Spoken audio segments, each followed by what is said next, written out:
On track, now we gon' way up. W's as easy as a layup. Working late, stay up. Counting all the way up. Counting blessings, yeah, you know we pray up. Pray up. On track, now we gon' way up. Now we gon' way up. Now we going. On track, now we gon' way up.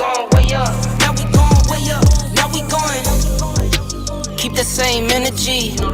Work on being better when I'm 70. Your drip is just a water spring. You know I drip different, just the 7 seas. I deal with life different, make that lemon squeeze. Went off for my style and identity. Better bounce back and get the cheddar cheese. I guess that's why they envy me. On track, now we gon' way up. W's as easy as a layup. Working late, stay up. Counting all the way up. Counting blessings, yeah, you know we pray up. Pray up. On track, now we gon' way up. Now we gon' way up. Now we going. On track, now we gon' way up. Now we gon' way up. Now we going. I got his band like I'm Barry Bonds. Running through the money, but the money's long. I don't love it, but I need it, keep it coming on.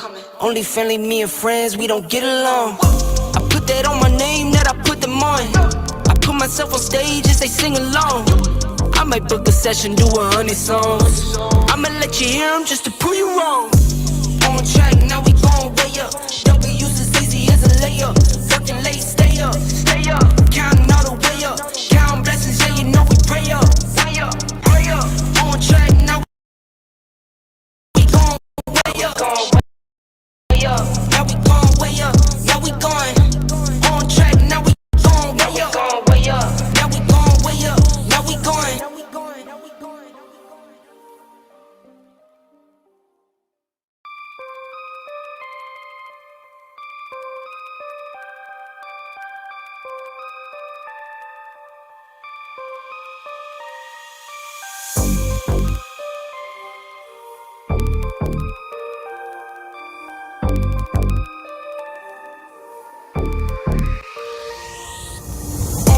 On track, now we gon' way up. W's as easy as a layup. Working late, stay up. Counting all the way up. Counting blessings, yeah, you know we pray up. Pray up.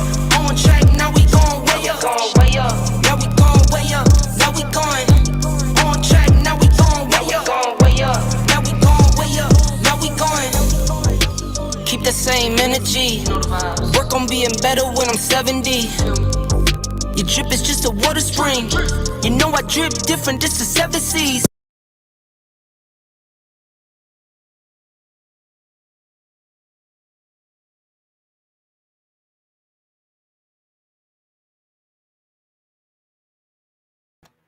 Yes, I was on mute. This is like the era of mute, basically, you know, that we're living in right now.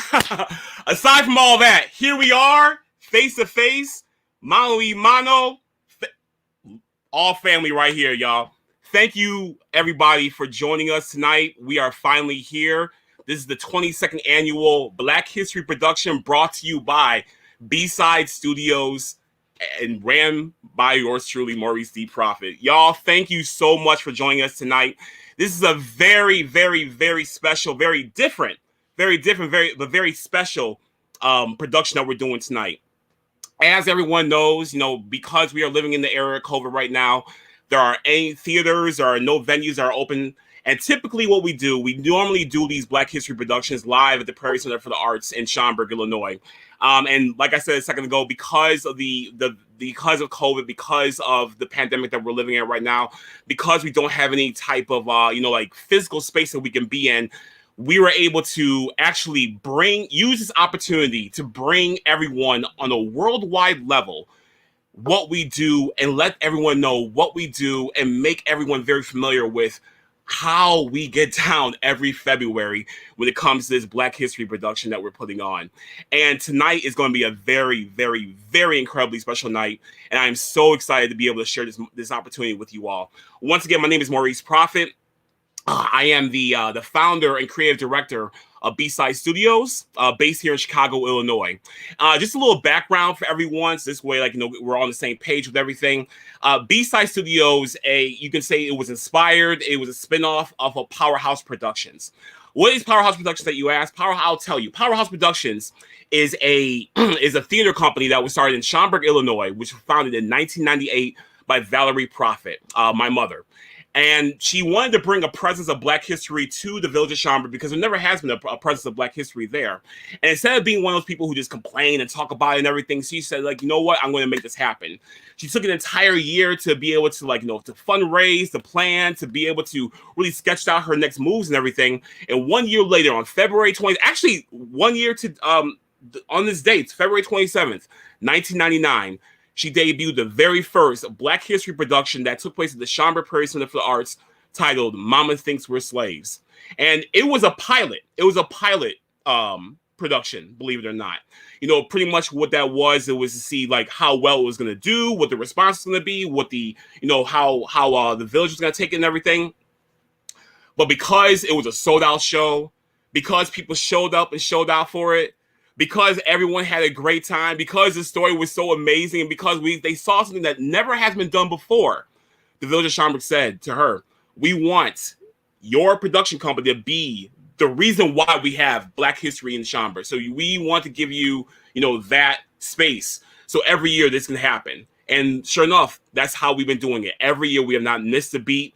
And in the interest of making sure we're consistent, we wanted to make sure that tonight, even though we're in the midst of this pandemic, that we're still able to bring you the type of the type of entertainment, the type of grandeur, the type of of education, and the type of fun that we do on a regular basis for everyone here. And I'm so happy that you all are joining us tonight.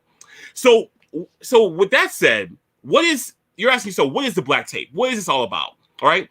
And I figured that what will be great for this, what will be very appropriate, because we're on a worldwide scale, is to really show everyone what we can do, what we have been doing for the past 22 years.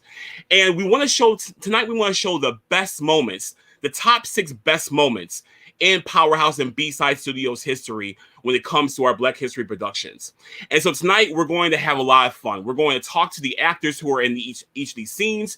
You're going to watch the scenes that we're going to be talking about as well too. You can feel free to chat with us in the chat room that's right below and everything like that. Let us know what you think.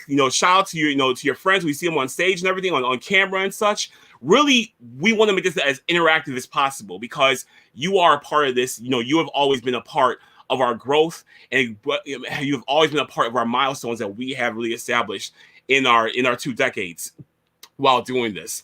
And speaking of interactive, what's really great too as well, what I'm really excited about, is that for the first time ever, we are actually on virtual reality right now. So if you have an Oculus, I have one. It's downstairs. I can't get it right now because my dogs start tripping.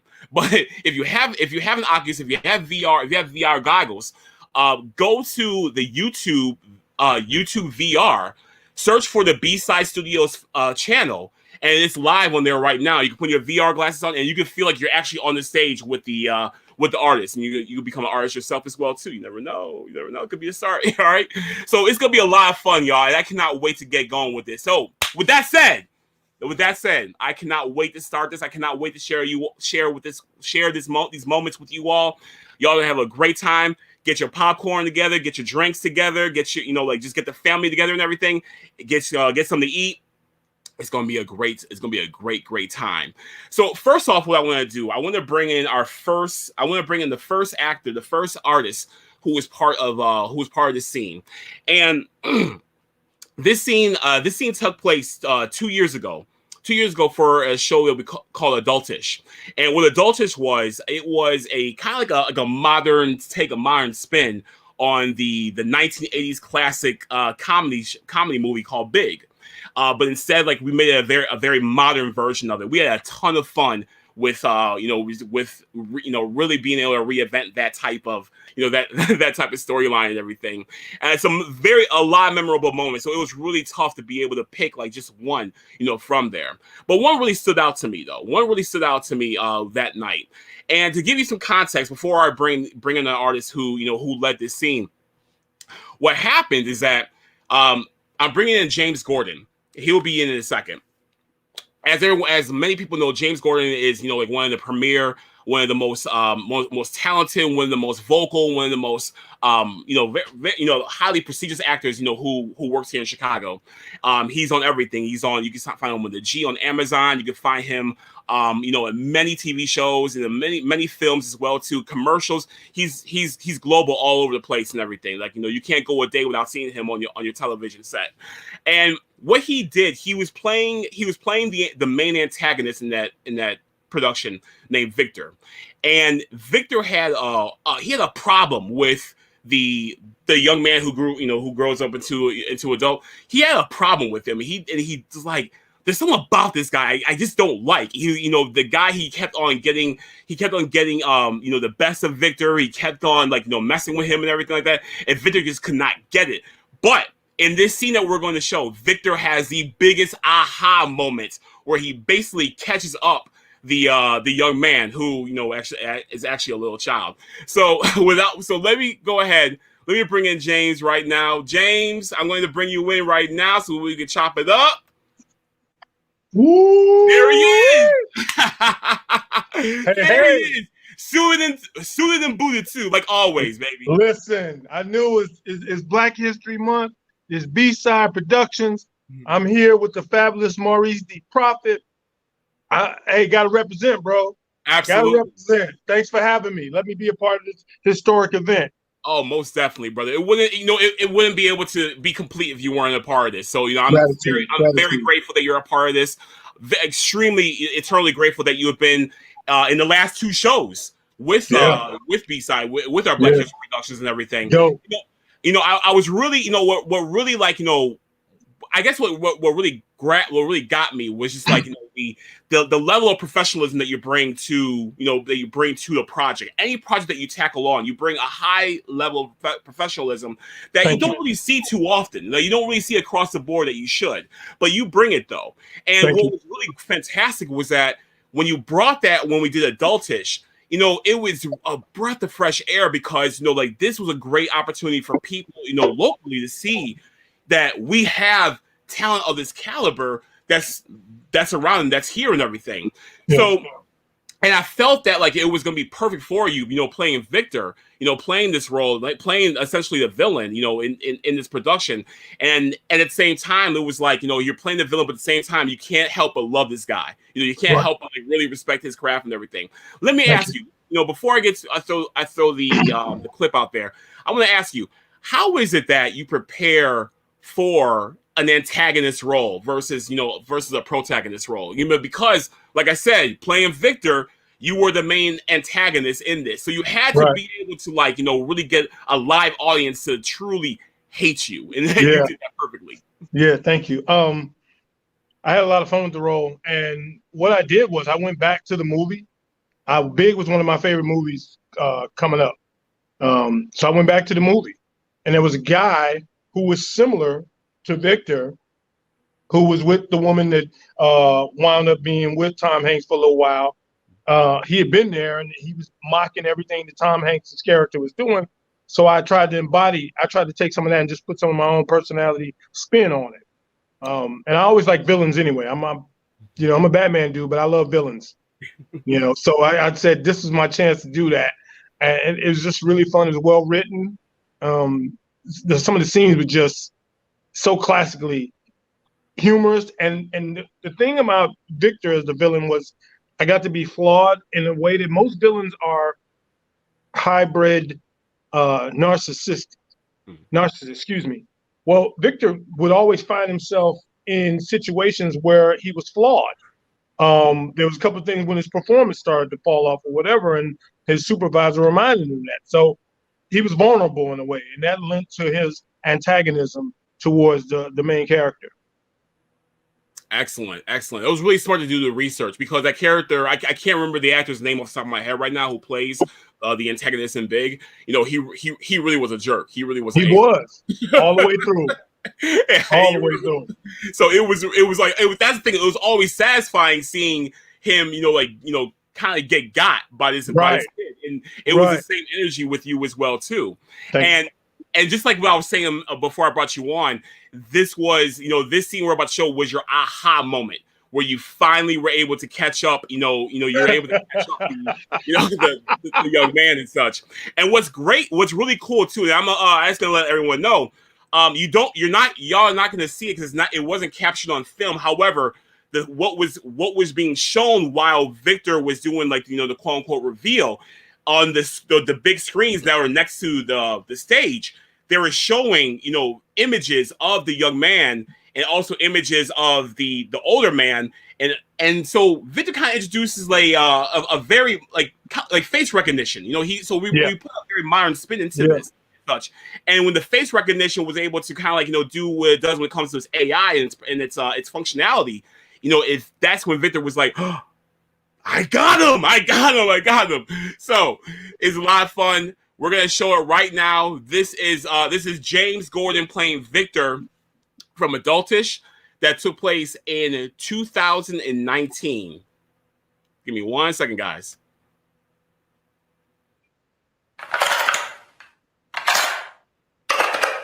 This is dope.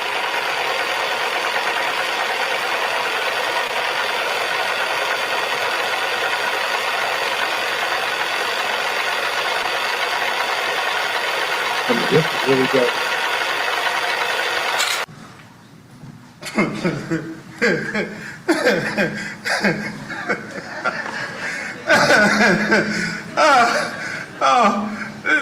Them folks are cooking. Don't they know they need me? I'm Victor. They can't see me.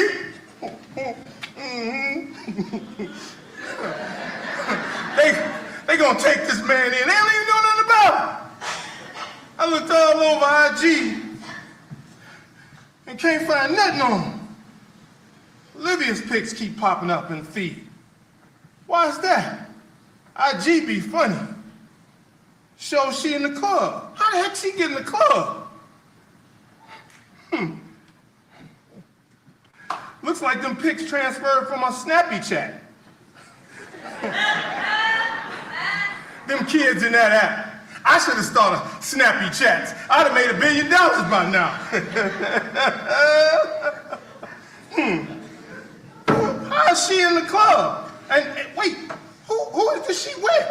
Who is this Negro she with? Well, wait a minute. Oh, it's him. It's Bryant. Let's see if he's tagged. He is. Where's his profile? Who is this man? Wait.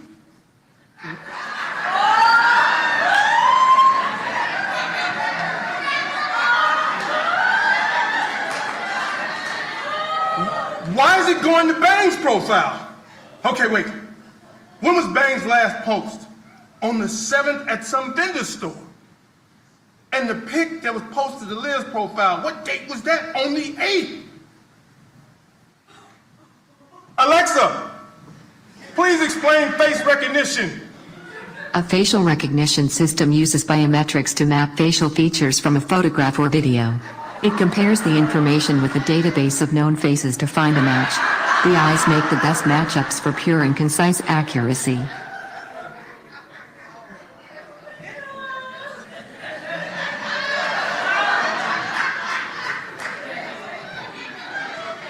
So,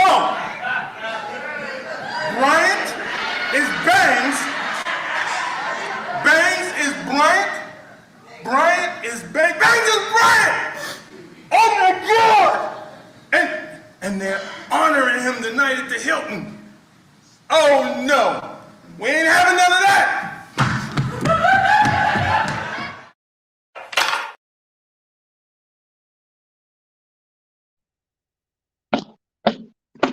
Get him all the roles. Man, listen. I'm sitting there watching myself reliving that like, oh, here's the thing. For everybody out there that's watching, listen, thank you for tuning in. The crowd started cooking. And so I had to wait because the fervor started going up and up. And they were laughing. I said, wait a minute, you gotta let it play out. You gotta let it play out because they looking at the screen, they looking at me, they looking at the screen, and they watching me. I said, I gotta let it play for you. And then it hit that pitch, and I was like, okay, now I'll get them. Man, that was woo. Man, brother, it was electric. It was electric. Wow. And the thing was, I was backstage watching this on the monitor and everything, and you could feel the crowd just Oh my like God. just warming up, like really like you could feel that realization that was really hitting them. You could feel it was really happening in real time, and that was pure magic. That was absolute pure magic, bro. For real. But really quick, I failed to mention before I started that video. That video was sponsored by Angel Simmons. Angel Simmons is the author. Yep, you know it. Angel Simmons is the author of Love's Great Design. Love's Great Design, a very, very powerful, very enlightening, very, very strong, and very needed book, especially during this time right now that we're living in and such. It's daily devotionals in there. It's testimonies in there. It's advice. It's guidance. You want to check this out. Go to angelsimmons.com. That's angelsimmons.com and purchase a copy of that book. Look her up on Facebook if you cannot, get to the website. Is find Angel Simmons. She's the very gorgeous one that'll be on the very top of that list. And reach out to her. Let her know you want a copy of that book. It's called Love's Great Design, written by Angel Simmons. Brother, thank you so much. Thank you. For joining me tonight, man. But don't go too far, because we got one more from you.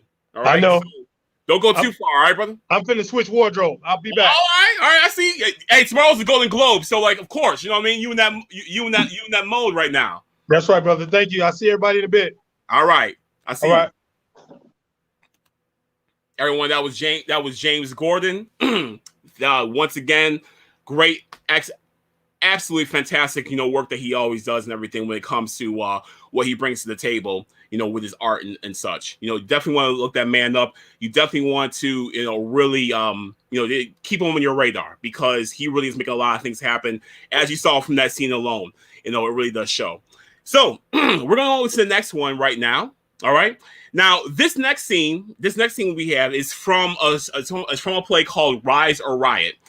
We did Rise or Riot back in 2016. This came after. Now it's crazy because I did this show. I wrote this play after taking a year off of directing for the Black History Productions, and it was what's interesting is that my nephew Monty was the one who kind of gave me the idea of Rise or Riot. He gave it to me back in the spring of 2015 or something like that. And he told me, he said, what if we were because at that time, and sadly, this is a situation that's that keeps reoccurring in life every day, which has little to no change whatsoever. But the conversation was about police shootings, police killing innocent Black people on the regular. And we were talking about it, and he brought this idea to me in terms of what if this were to happen when some teenagers were about to graduate from high school. And I thought about it. I said, that really is interesting, because it's, when you are when you're a senior in high school, we all remember our senior year, probably, our best year of our lives. And that really is a turning point, where you're about to embark on a major journey of your life, going into adulthood. And so that senior year is so pivotal, because that really does, mold you into the man and woman that you're gonna become. You're gonna no longer be a child. Now you're about to be a grown man or a grown woman and such. But to have something that's so life altering take place at this point in your life can really do a lot to you psychologically. So I did a lot of deep diving into this concept, into developing the story, and we came up with something really beautiful, and that was Rise or Riot. And the thing is, though, before that, we never really did a story that was that current with really heavy material. But the cast that we have for this were just absolutely amazing, very stellar. They were able to really carry this ball out with them and everything, and they did a stellar job. This scene, to give you some context, is performed by Jackie Williams. Now, Jackie was in a bunch of Powerhouse productions, a bunch of B-Side Studios productions as well too on our stage. So she's very familiar, with being able to bring a character to life, and she did it with this one really, really well. She's playing Jordana, and Jordana is the leader of a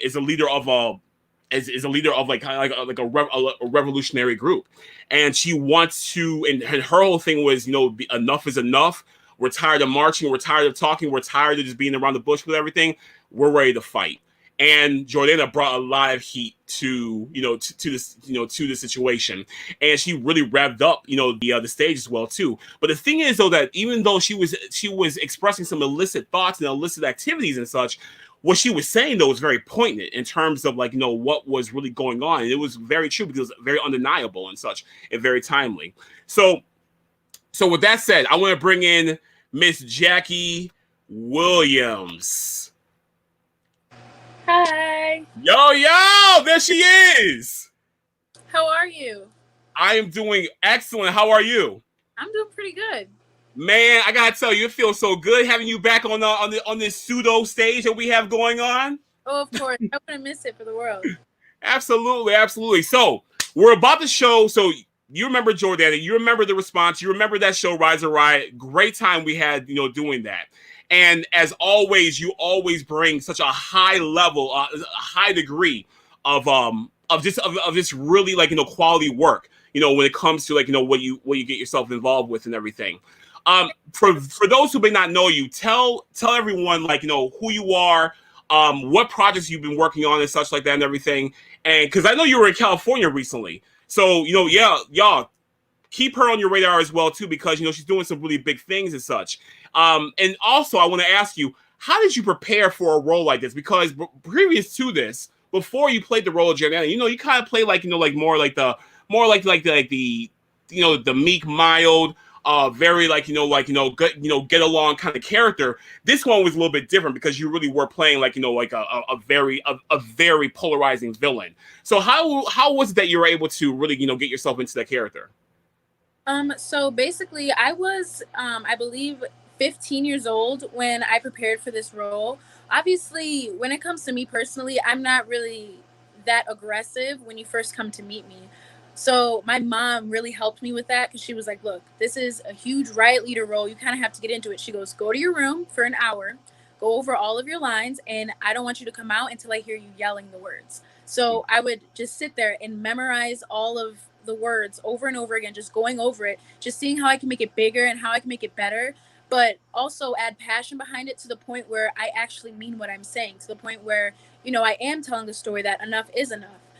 So that's really what I did. And then when I got to the rehearsals and stuff like that, I would work with you and everything. And you guys just kept telling me, keep going, just go after it, go bigger, go louder, go harder. And so I just kept doing that. And I was just doing the best that I could. And then when I got on stage, I really felt very in the moment. And not a lot of people know this, but before, about an hour before we were about to start, an hour before people were kind of coming in, I actually was picking up one of the kids that was there, and he actually accidentally cracked my front tooth. And so angry, I was so angry. And so when I got on stage, my mom was like, I don't want to hear it, just go on there and just take out all of your anger on stage. And so I got on stage and I just screamed as loud as I could, and that's really what kind of drew that performance out of me. That makes sense. Now that makes all the sense in the world why you had the energy that you had, because it sounded like 80% of that energy was actual true anger that was coming out of you. I don't blame you though, for real. I mean, it's it's one thing maybe to rip your pant leg a little bit, maybe to fall and bump your elbow a little bit, get a little scrape here and there or whatever. But to have a cracked tooth, like have that happen, it's where did this come from? You know what I mean? Why is this happening right now, at this moment in time and everything? So you really were channeling a lot of true energy going into that character. Oh yeah, absolutely. It was timing, but it ended up working out for the better. So Oh, it really did. It truly did. All right, then. That's excellent. So, all right. So, y'all, we're going to fire this up. Once again, this is from Rise or Riot from back in 2016. This is Jordana's speech to her to our fellow rioters before they were about to raise some mayhem. But like I said, though, right, she is promoting illicit activity. However, listen to what she is saying, though. Very pertinent, very important information that she's putting out there, and very undeniably true as well, too. So without further ado, we're going to meet Jordana. 1 second.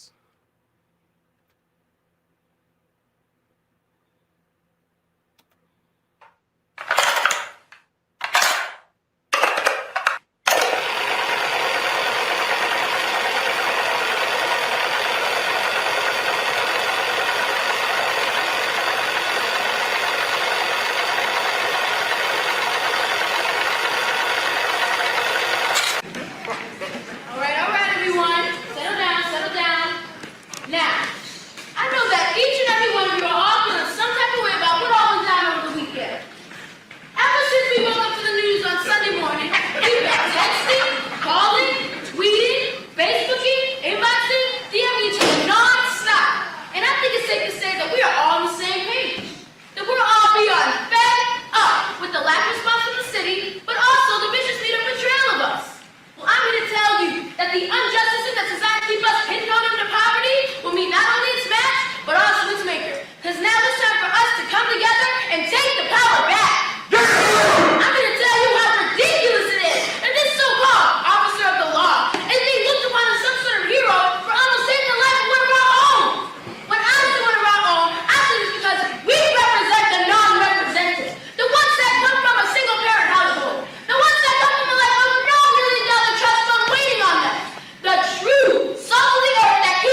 Woo!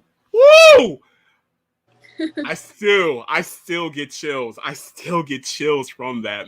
I swear to God. Oh my goodness. Like watching that, like I'll be honest, I haven't watched that. I turned it on for the first time, like when I was, putting this whole video together and everything, in some years, and watching it for the first time, a couple weeks ago, I was like, oh my goodness. And watching it right now, I still have that same feeling. It still resonates. It still really does, just like sink deep into me and such.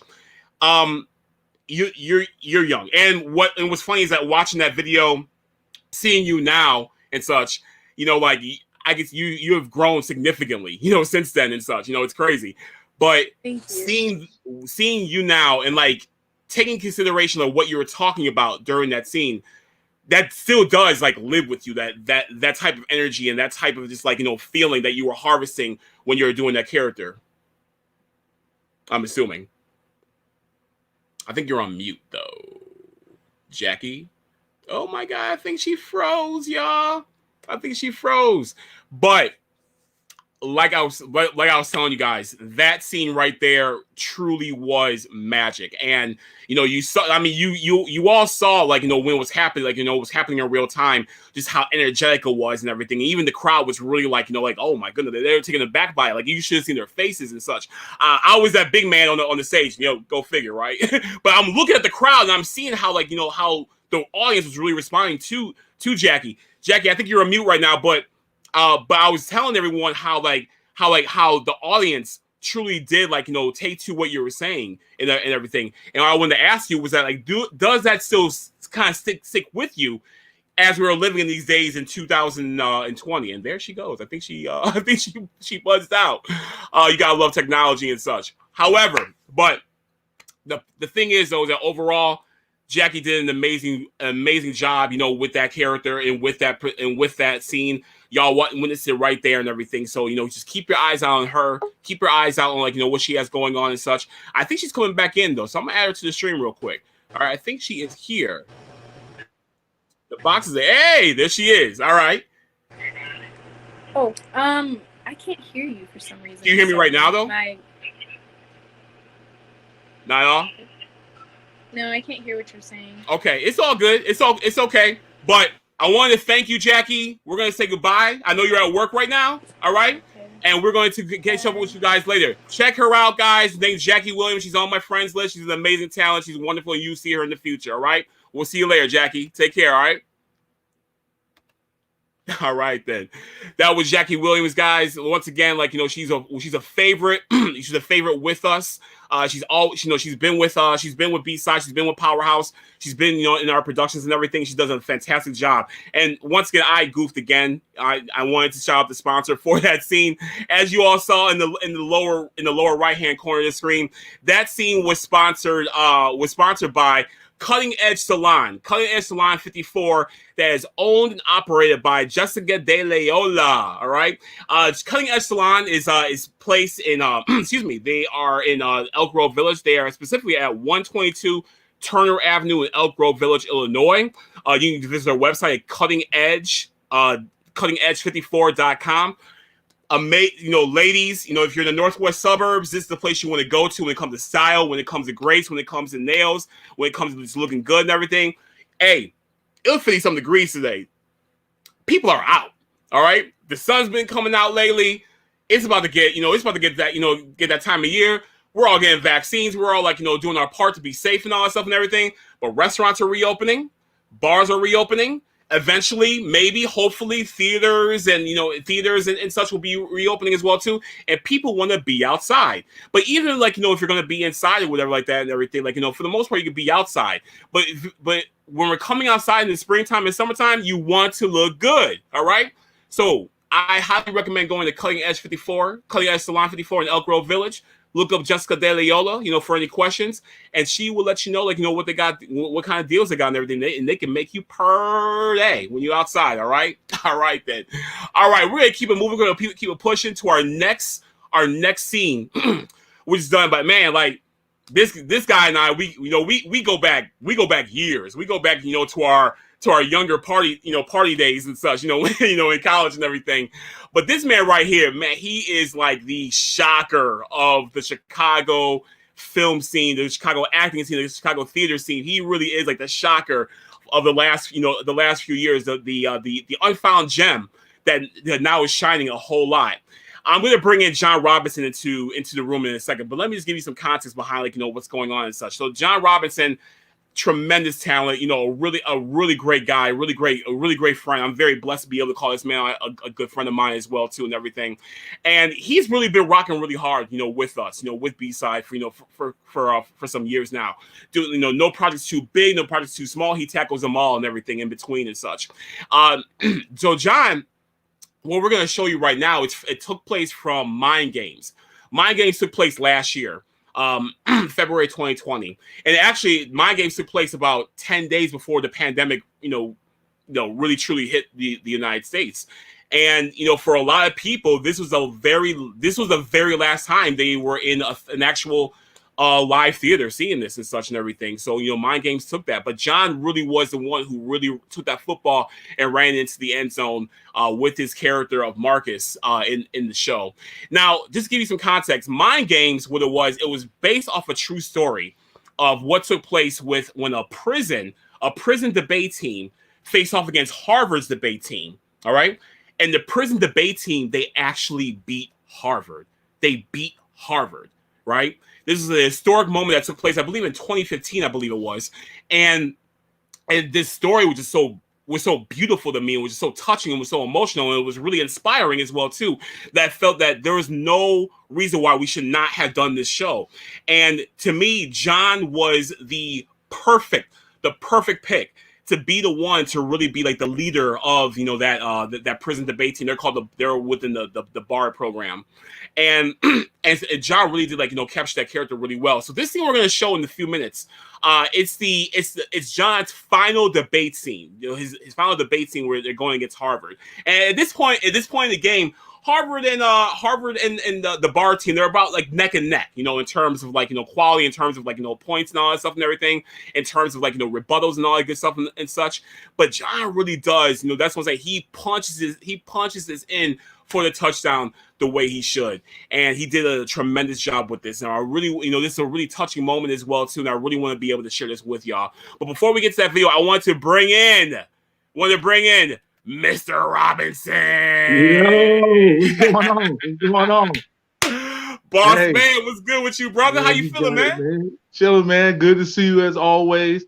Man, those words are way too kind, man. I appreciate that, honestly. Only the truth, brother. Only the truth. I wish we can be physically at the stage right now, in the theater and everything like that. Those rehearsals, the day of the show, the after party after the show and everything. It's always a legendary time. Brother, for real, man. And that's all that is missing tonight. You know what I mean? That's it, man. We might have to round the gang up, man. Get some masks and round the gang on up. We got to do something. Yeah, I agree. It's getting nice out too. I mean, there's no reason why we can't. You know what I mean? Yeah, this was the perfect weather. And you see, Baby Horchata's been talking spicy today when it came to that beat down. So you know what I mean? Yeah. I just need to bring the glove back out, man. He busted out that old playlist talking about who won. I'm like, fam, you about 10 months too late with this, bro. That response you gave was priceless, man. You was like, what? A tie? Like, what? Yeah. Fam, you lost twice. Like, what the heck? Yeah. And I was gonna say, when you was introducing me, man, that's the only thing that you left off, man. Beat battle champ. You see it, Ruben. Yep. Absolutely holding it down, everything. All right, so so I want to talk about this scene. Going back to this. So, like I was telling everybody, you're relative. I mean, compared to everyone else, you're relatively new to this this art, this artistic, filmmaking theater scene, here in Chicago and everything. But everywhere you go, you make a lot of thunder, wherever you go when it comes to your skill set and such. Now, I felt the thing was with this was like, I knew you could. I wanted you to do this because I'm like John is a hand to glove fit for this role, but at the same time though, you were playing the main character and you had the most lines in the entire show and everything. So how is it that considering that you're relatively kind of new to this game and everything, how was that you were able to kind of get yourself together and get yourself in mode to be able to deliver this the right way? Well, you and I spoke on that before. I felt that I owed that to you. We were going through what we were going through as far as with the recent loss of your mother. You was taking this on your shoulders as, hey, I'm taking up the mantle. This is mine now. So I looked at that and said that I would be less than a friend if I didn't put my all into this. And I'd be at work. I'd have the script sitting over there next to my little manual that I'm supposed to have for work, and I'm just like, we gonna make this happen. So I just dove in, man. I wanted to make Marcus. I wanted to make Marcus me, and I did my best, man. I hope I did Mama Proffitt well on that one. Oh, without a doubt, brother, for real, without a doubt. Yeah. I mean, talk about exceeding expectations. I mean, you really did do that. And I remember especially seeing, and what was really important was the way how I would see you at rehearsal as well too. And it's even in between, those as well too. You were always studying. You were always studying. It's kind of like, you remember the movie The Program with Omar Epps? Omar Epps, yeah. Yeah, and remember remember that one point in order for him to actually understand and become one with the ball, he had to carry that ball everywhere on campus with him. And people were trying to knock it out of his hand, and they're trying trying to tackle him or whatever. But he had to carry that ball everywhere he went because he became one with that ball. And it was similar to you, how you became one with that character, one with that script. Because every time I saw you, you always had the script, in front of your face, and you were always studying, you were always on it. And that right there was living by the example of how you should be, as an artist. I don't care if you're a newcomer or if you're old or if you're a veteran. That right there is really living by example right there and everything. So, that work ethic, highly appreciated, bro. Thank you, man. Thank you. I think we ought to add the story that in the beginning, when you had cast the play, and I was like, I'm looking at it, I'm like, wait a minute, I'm kind of high up here. This is a real stone's throw away from Adultish, but I was like, okay, I'm a little nervous. We're gonna try to figure this one out. And then you had hit me like, hey, if this is too much for you, let me know. And at that point, I was like, oh, wait a minute, no, I got to make sure that I show and prove on this one. This is going to be the moment. I felt it. I felt like this was going to be special. Everything about the story. How could you not throw yourself into that story? I mean, that was an awesome story. Then you brought together so many talented and so many friendly, so many helpful cast members that, I mean, it was almost like you had said at the play, we brought together a dream team. Man. It was it was only right that everybody got on their A game. Yeah, absolutely. And I was, and I remember having that conversation with you, and I was really hoping that you would say yeah, I can do this. I was really hoping but I wanted to give you, I wanted to be considerate in terms of taking consideration that was your first major role. But when you said you got it, I felt so good after that because I knew you had it at that time. You were being a good friend. You were being a good friend and a responsible director, and I appreciate that. And and like I said, it was all kinds of things happening that made me know that we had work to do. So I wasn't going to leave you at all on that one. My man, always appreciate it, bro. Before we get to that, let me just let y'all know. So the sponsor for this particular scene comes from the Excel Barbershop. Excel Barbershop, they are located at 1203 Maple Avenue in Lisle, Illinois, 60532. You can talk to either Eddie and Xavier. They will take care of you. They just opened up about a year ago, and they are cleaning up out there. They are cleaning up with some of the best styles, for guys. When it comes to when it comes to fades, when it comes to graphics, all that good stuff and everything, they got you on anything that you need. A good lineup, for the weekend, something fresh. They got you. Prices are extremely reasonable. They're very easy to find. They're at the corner. They're literally at the corner of Maple and 53. So they are right there and everything. So look them up. They're called Excel Barbershop. Excel, EXCEL Barbershop, and they're located at 1203 Maple Avenue, Lisle, Illinois, 60532. All right. I'm about to check them out. I'm about to check them out, Mo, because these COVID haircuts I'm giving myself. Come on, bro. That's the reason I ain't leaving home. Right. I had something so bad, man. I was looking like Denzel from that one movie where he was playing that lawyer. You know what I'm saying? I had something going on like that some weeks ago, bro. Yeah. Honestly, it was something sorry, but yeah, that definitely. And they're not that far from you either, so like that'll be a good that'll be a good look. All right, so we're going to bring back we're going to bring the scene this from Mind Games last year, February 2020. John playing Marcus Branch in Mind Games. Let's take a look.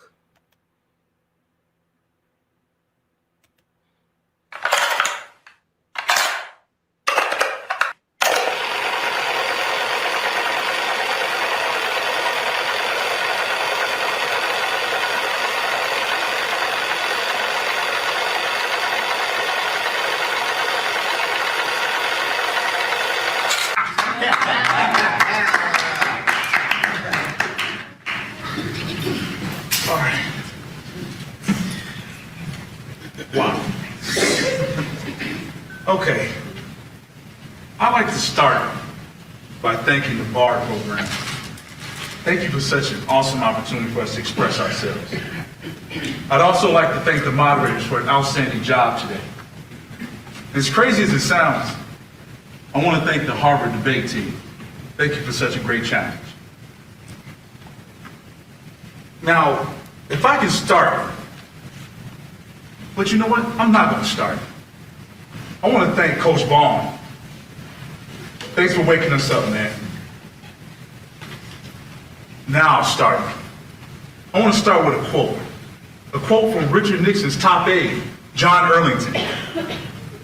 John Earlington said, and I quote, "There's two enemies in their Nixon administration. There's the Democratic left, and then there's black people.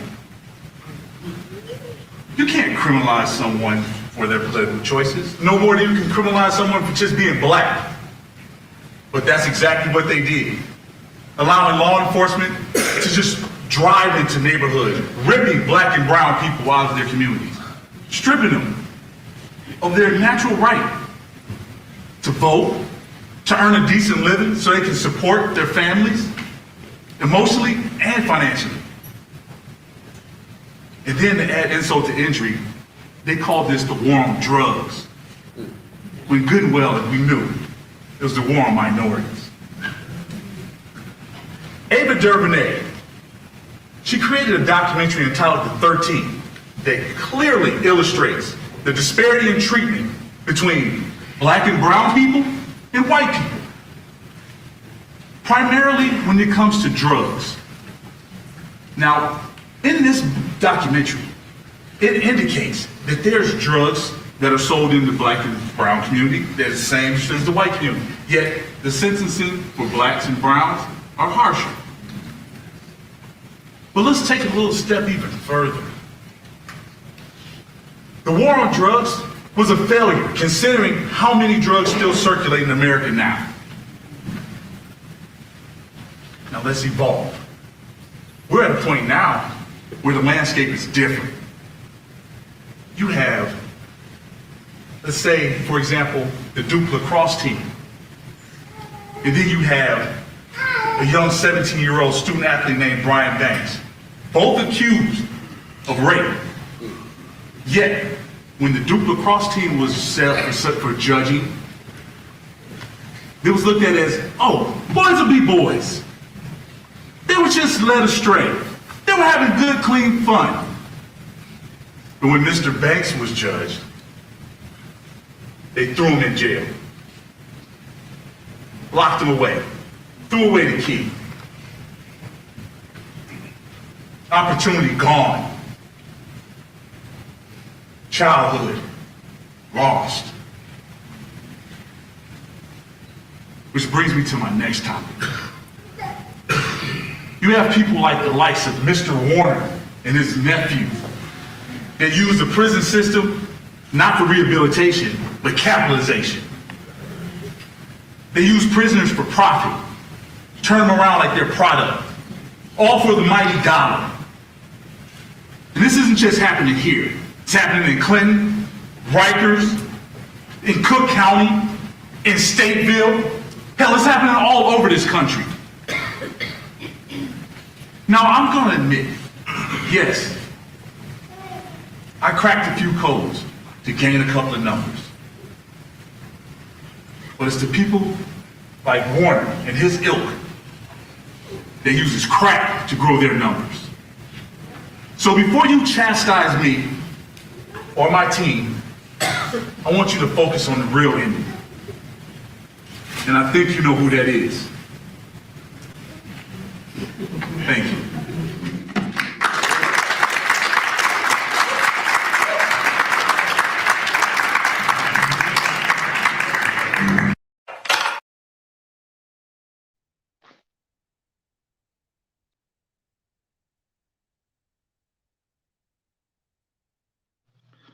And scene. My favorite part was that death stare that you gave over to that you gave over to Rich's character. And I love that. I love that's how you ended that and everything, for real. It was great too. And what people I feel people really need to know is that a lot of that text, a lot of that text and that research came from you. Because I gave you something different, but and I remember you asking me, like, do you mind if I change it up a little bit and everything, like, add some, little bit, here and there. I said, absolutely go for it and such. And, you put in the, I love how you add the comparison between the Duke lacrosse team and the young man, I'm sorry, his name escapes me right now at this moment. And, showing that though was a really great way, a great reminder to give people a very visual understanding, a very visual, representation of the unjust justice system that we live in. Two of the same crimes, but when it came to the sentencing, it was complete polar opposites and such. I can tell that the more you watch that scene, you could tell it really was it really was hitting you. And I feel like, it really hit a lot of the audience as well, too, because, these are the real times that we're living in right now and such and everything. Is that, pretty much kind of, what you channeled in to really be able to create that level of finality that you were giving, that you were trying to give to the debate team? Yeah, well, once we got further into the script and we started getting to the meat of the matter and we started to be able to develop the character almost like clothes around ourselves, it almost made me feel as though I was on the debate team for real. So I started looking at different things, trying to figure out how to make myself feel more comfortable, more confident with the material. And I mean that article with Brian Banks, and then it's almost those stories almost married to each other. If you look on the internet, you'll see that the disparity was there. People saw it, but nobody did anything about it. And it was one thing that I felt when you gave us the freedom to be able to speak on things like that. You gave us the freedom to be able to make this baby ours. I said I have to speak on that. That's something that I feel I'd be doing that role a disservice if I didn't. Yeah. So I'm so glad you did too. I mean, like I said, that really was what I feel really rang home to everyone in the audience to make it make it very relatable. I want to bring in James. I want to bring back in James Gordon. All right, Coach, what up, Coach? He's like, oh shit. Hey, I had to switch. I had on some Brooks Brothers, so I had to switch to. Wait a minute, hold on, let me see. This is hold on, wait. Oh yeah, this is Joseph Aboud, or what have you. Sorry, didn't mean to stun on y'all. There you go. Okay.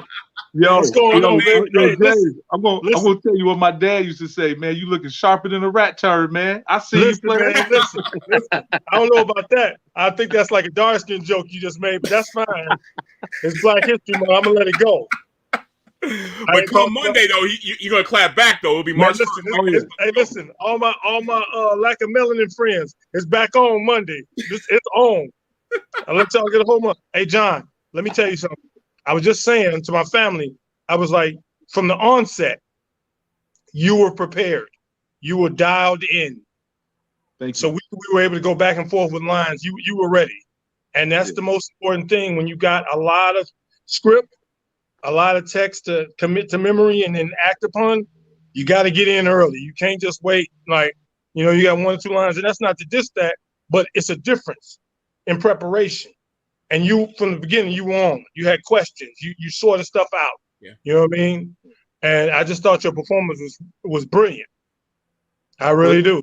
Thank you, man. I appreciate it. Well, you know, I saw how you got down in Adultish, so I knew that I was dealing with a level of talent that was not going to be, you know, it wasn't going to be something that we were going to just play around with. I knew what the subject matter was serious. The people that Maurice had picked, they came. I knew they were going to be coming to play, so I knew that, man, I'm not going to come in here stumbling and bumbling. I gotta show up. So, I mean, I give my hats off to us as a whole. Like we pushed each other, man. So I thank you. Absolutely, and only went across the board because everyone did a fantastic job. Yeah. And what was really the reason why I'm bringing James in is because James had another scene, you know, in Mind Games. He was playing Coach Vaughn. You know, he was coaching the bar team.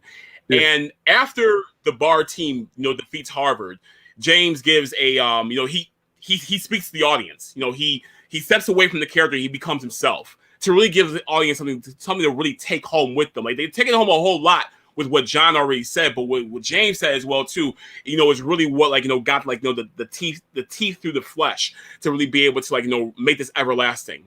And James, I want to show your final speech that you give, you know, just to, like, you know, kind of like, you know, with and everything. You remember that one? Hey, listen, just the inside for everybody else that doesn't know, man, I forgot that darn monologue when I walked on stage. I forgot. I was like, so wait, if you look at the thing, wow. I go, well, and then it comes back to me. I had a total blank. I was watching the whole thing. I watched, it was so cathartic to see John, Ruben, DDA pull it off. It felt real to me. Like we weren't in a play. Yeah. Like they actually pulled it off. So I was overcome with so much emotion, watching go through this thing. And so it was my turn to talk. And I was like, oh, shoot. What am I? Okay, yeah. And so you'll see it. It's like I said, well, and then went into it. But yeah, I remember that. It was long. I thought you left some of your lines in that lobby that night before. What'd you say? I thought you left some of your lines in that lobby the night before. No, sir. No, never that. Never. That's a whole other conversation right there. No. But shout out to the bar team members of Coach James, Coach Vaughn, James playing Coach Vaughn, John Robinson, Ruben Ramirez, my baby got me this watch, and D'Angelo Smith. And we are going to we're going to show that monologue right now. So let's go now.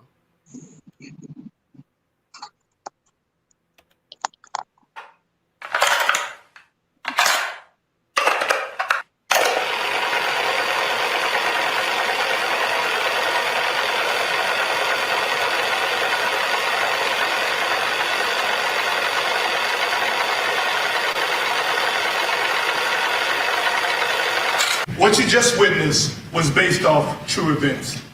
In 2015, 3 inmates with violent criminal backgrounds defeated 3 undergraduates from Harvard University. It sounds like an unwritten script from a Disney underdog story, and in some ways, it is. But what we're forced to do is confront the fallacy of such a confrontation even happening, and the first being that criminals aren't smart. If there's a link between criminality and below average intelligence, no one has proven it. These inmates did not have the benefit of internet access. So what did they have to do? They had to research the old-fashioned way. Look up a book via the card catalog. Find the book in the library, if it was even there, and scour through and find all the facts that support their arguments. Even more startling, we, as a country, spend $212 billion to incarcerate 2.3 million people. Now, that's not 10% of the population, but that's a striking number. We incarcerate more per capita than any other country in the world. So before you say, hey, hard on drugs, throw them in prison, please think about it.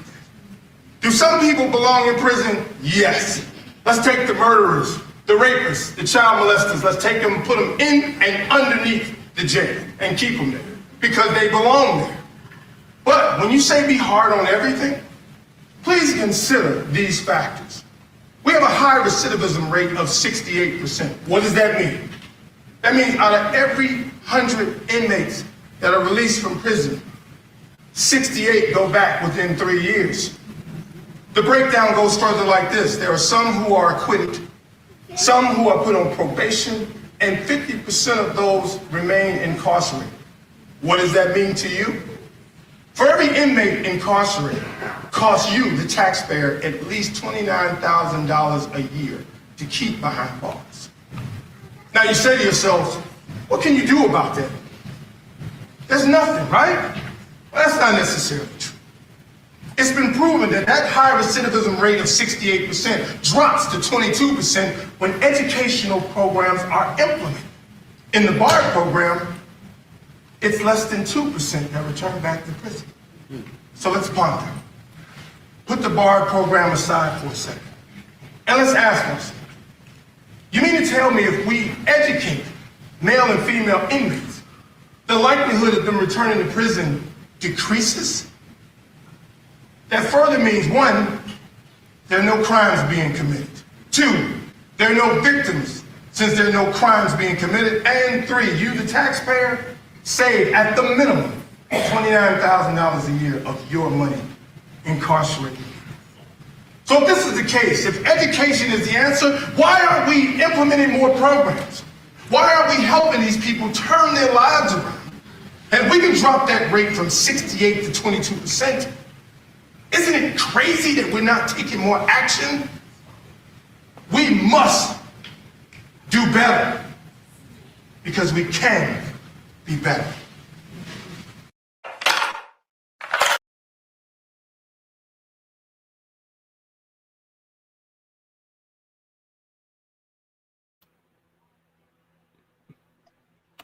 Gary, I don't have any. I mean, I'm watching that, and Powerful, man. That was moving, man.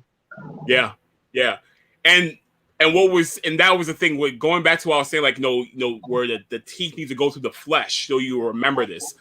You paint this picture of not only giving them information, but making it very pertinent to each and every person that was watching it in that audience, and making them realize that for all this wrongdoing that's done in terms of, like, how dirty the system, how dirty the system can be and everything, it's costing each one of us so much money to keep up with that with those illicit tactics that's done from the system and such, and making people realize that they're paying into corruption. Maybe will make people, like, be able to, like, really realize, okay, change needs to really come. And brother, you delivered that beyond expectations. Thank you. I was stuck on recidivism.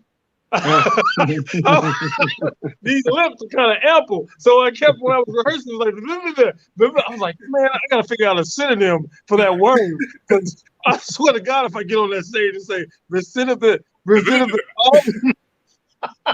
no, man, I felt that. Just like this entire thing. Let me just say, let me be quite frank. First of all, a lot of us, and I'm pretty sure I speak for the multitude of us who are connected very intimately with B-Side and who were in the trenches, we knew how much this meant to you and Mama Proffitt. We knew that going in. We knew the backstory leading up to when we didn't originally start rehearsal to when we did. We knew that. And so there was a certain urgency and seriousness with that task. Secondly, like John put so eloquently, you look around at the people involved, and you don't want to be the guy. You don't want to be the person who is like, you are the weakest link. You don't want to be that person. You want to pull your in and then some. So you add that in. And then the actual texture of the play, what it was about. It was like a homage to the BARD crew. it was literally us paying tribute. Hey guys, you did something wonderful against all odds. Man, this is our thing. We had no choice but to be superlative in our efforts. No choice. And I'm just very fortunate. Maurice, I want to tell you in front of all these people watching, I'm a cocky bastard, rightfully so. When you're as talented, as handsome as everything as I am, you have a right to be. But I tell you this, thank you so much for letting me be a part of not only this, but every production you have. I have the utmost admiration, affection, and respect for you and what you do, the way you take people in with various levels of experience and talent and such, and give them a place to create. And I'm fortunate that you allow me to be one of those people. And I tell you, no matter what it is I do, where I go, as long as you got a space for me, a role for me, I'm with you. Always. Okay? Thank you, brother. Love you, man. Always, brother, for real. I appreciate you. I love you more, man. Thank you so much for those words. And absolutely, y'all always, all y'all, John, James, everyone watching at home as well, too, even past, current, and future B-side talent, always have a home here, no matter what. You always have a home within what we do. Because no one should be out there. No one should be out there struggling. No one should be out there, like questioning themselves, doubting themselves, not having a space to be able to be creative. No one should ever be walking down that path. If you are walking down that path, you always have a home here. You'll be able to work with some tremendous talent like you're seeing right here on the screen and who's been off the screen and also you'll see later as well too. So appreciate that. Gentlemen, you know my story. You knew my story on that, man. Yeah. Not to hold you up, but I walked in like, man, I don't even know what I'm doing, Maurice. Please let me be home if you don't think this is a good idea. No, and that's the thing is that, like I said, I saw it in you too as well, John. I saw it in you, and I was like, he has to be in front of the camera. He has to be on somebody's stage. It better for damn sure better be this right here. So it better be this stage right Great here. Call. That was a great call. Yeah, absolutely. Y'all tremendous. Gentlemen, I can't thank y'all enough for being a part of this. Thank you so much for being able to thank you, brother. Share and share this walk down memory lane, with your scenes.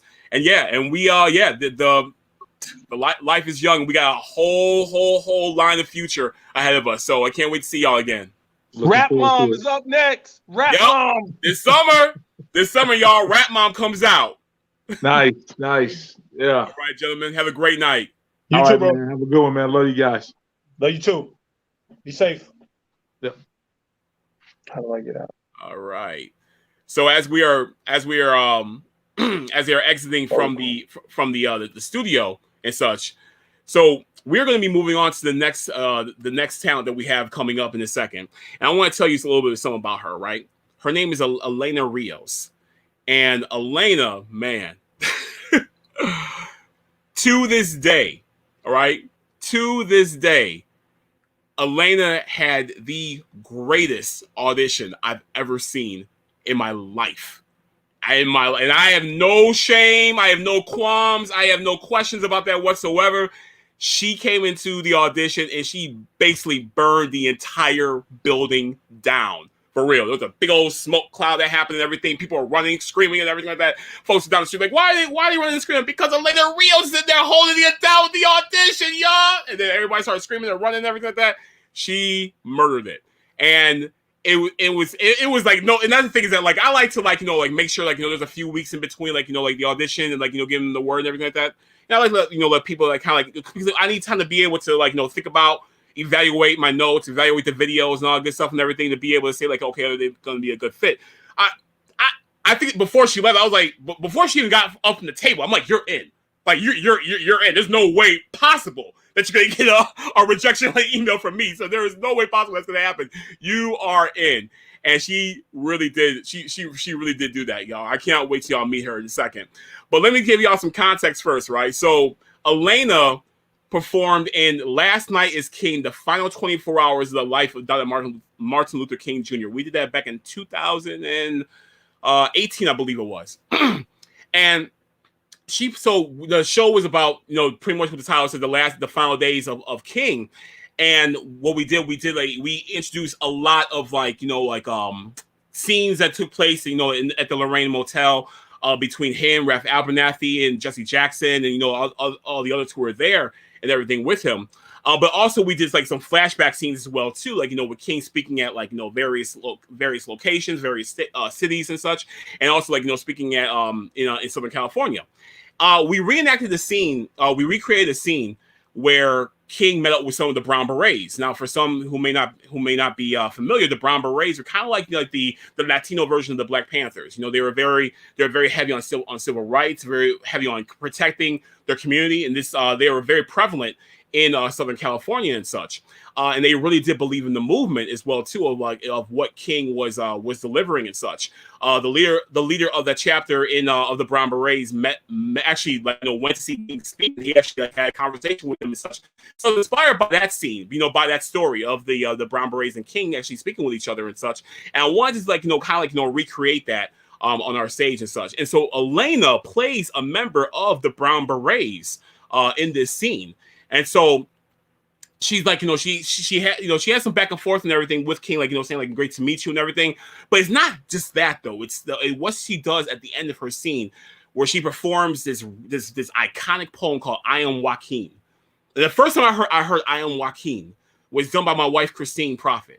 And she performed this poem back when we were in college at Benedictine University, and it blew me away. I didn't know anything about the poem, but I saw her performing on stage at one of the local events we had and such like that, and she really did kill it, with that poem. And so that poem always like stuck in my head, and I think I thought to myself like, Elena would body that poem, like she was just really killing and owning everything. And needless to say, of course she did. So I'm not gonna let y'all wait any longer. I know I built her up and everything like that. So you're like, who is this young lady? But you're about to meet her. Ladies and gentlemen, please meet and welcome to the Black Tape, Miss Elena Rios. Hey. There's my little buddy. How are you? I'm doing good. You? I'm doing great. I'm doing really good. I like your chair. Is that one of those gaming chairs? Yeah, this is my gaming set. I'm all prepared. Okay, I gotta ask you. Okay, so what? So school me on this. School the old man on this, right? What's the difference between the gaming chair you're sitting in right now and the folding chair that you sit in, when you're just at the family barbecue? There can't be a difference.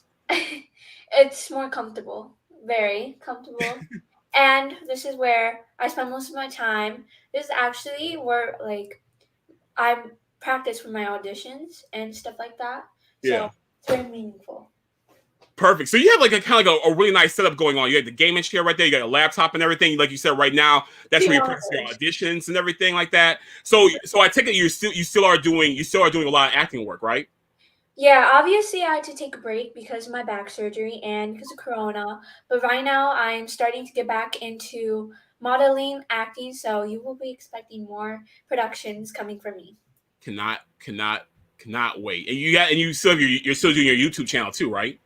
Yes, I am still doing it. I just had to take a little break because school is happening and school has been very stressful because of coronavirus. Yeah. I'm back on it. How are you adapting? How are you doing when it comes to remote learning since you're doing school at home?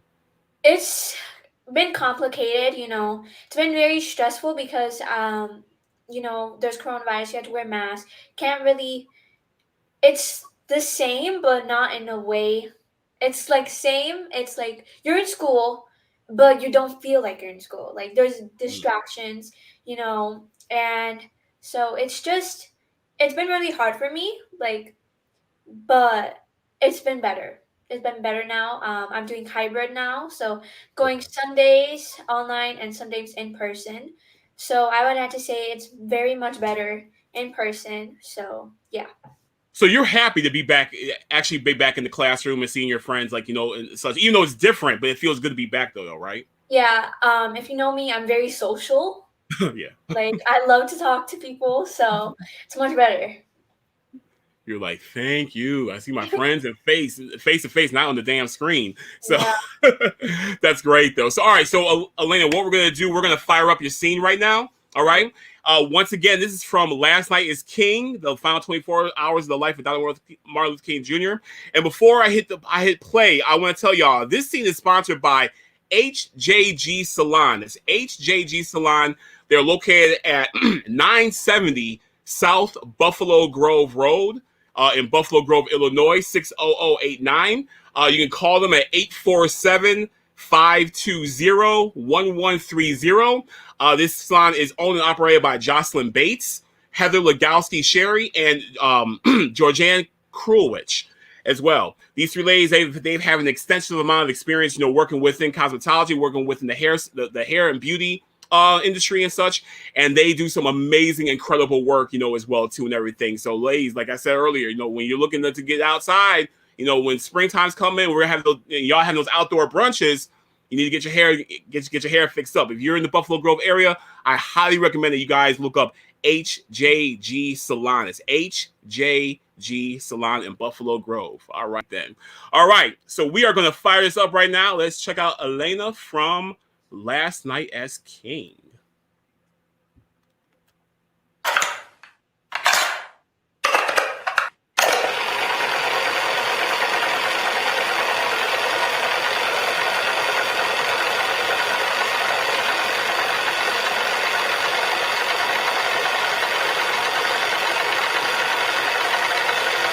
And together we will rise and prevail! I am one king. I must fight and win this struggle for my sons, and they must know from me who I am.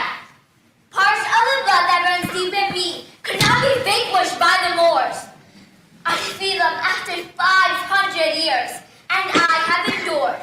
Parts of the blood that is mine has labored endlessly 400 years. Under the heel of lustful Europeans, I am still here. I have endured in the rugged mountains of our country. I have survived the toils and slavery on the fields. I have existed in the barrios of the city, in the suburbs of bigotry, in the mines of social snobbery, in the prison of dejection, and the muck of exploitation, and in the fierce sea of racial hatred. And now the trumpet sounds. Music of the people steers the revolution. Like a sleeping giant, it slowly rears its head to the sound of trampling feet, clamoring voices. Mariachi strains, fiery tequila explosions, the smell of chile verde, and saffron eyes of expectation for a better life. And in all the fertile farmlands, the bare plains, the mountain villages, smoke-smeared cities, we start to move. La raza, Mexicano, Español, Latino, Chicano, or whatever I call myself. I look the same, I feel the same, I cry and sing the same. I am the masses of my people, and I refuse to be absorbed. I am one king. The odds are great, but my spirit is strong. My faith unbreakable, my blood is pure. I am Aztec Prince and Christian Christ. I shall and will endure.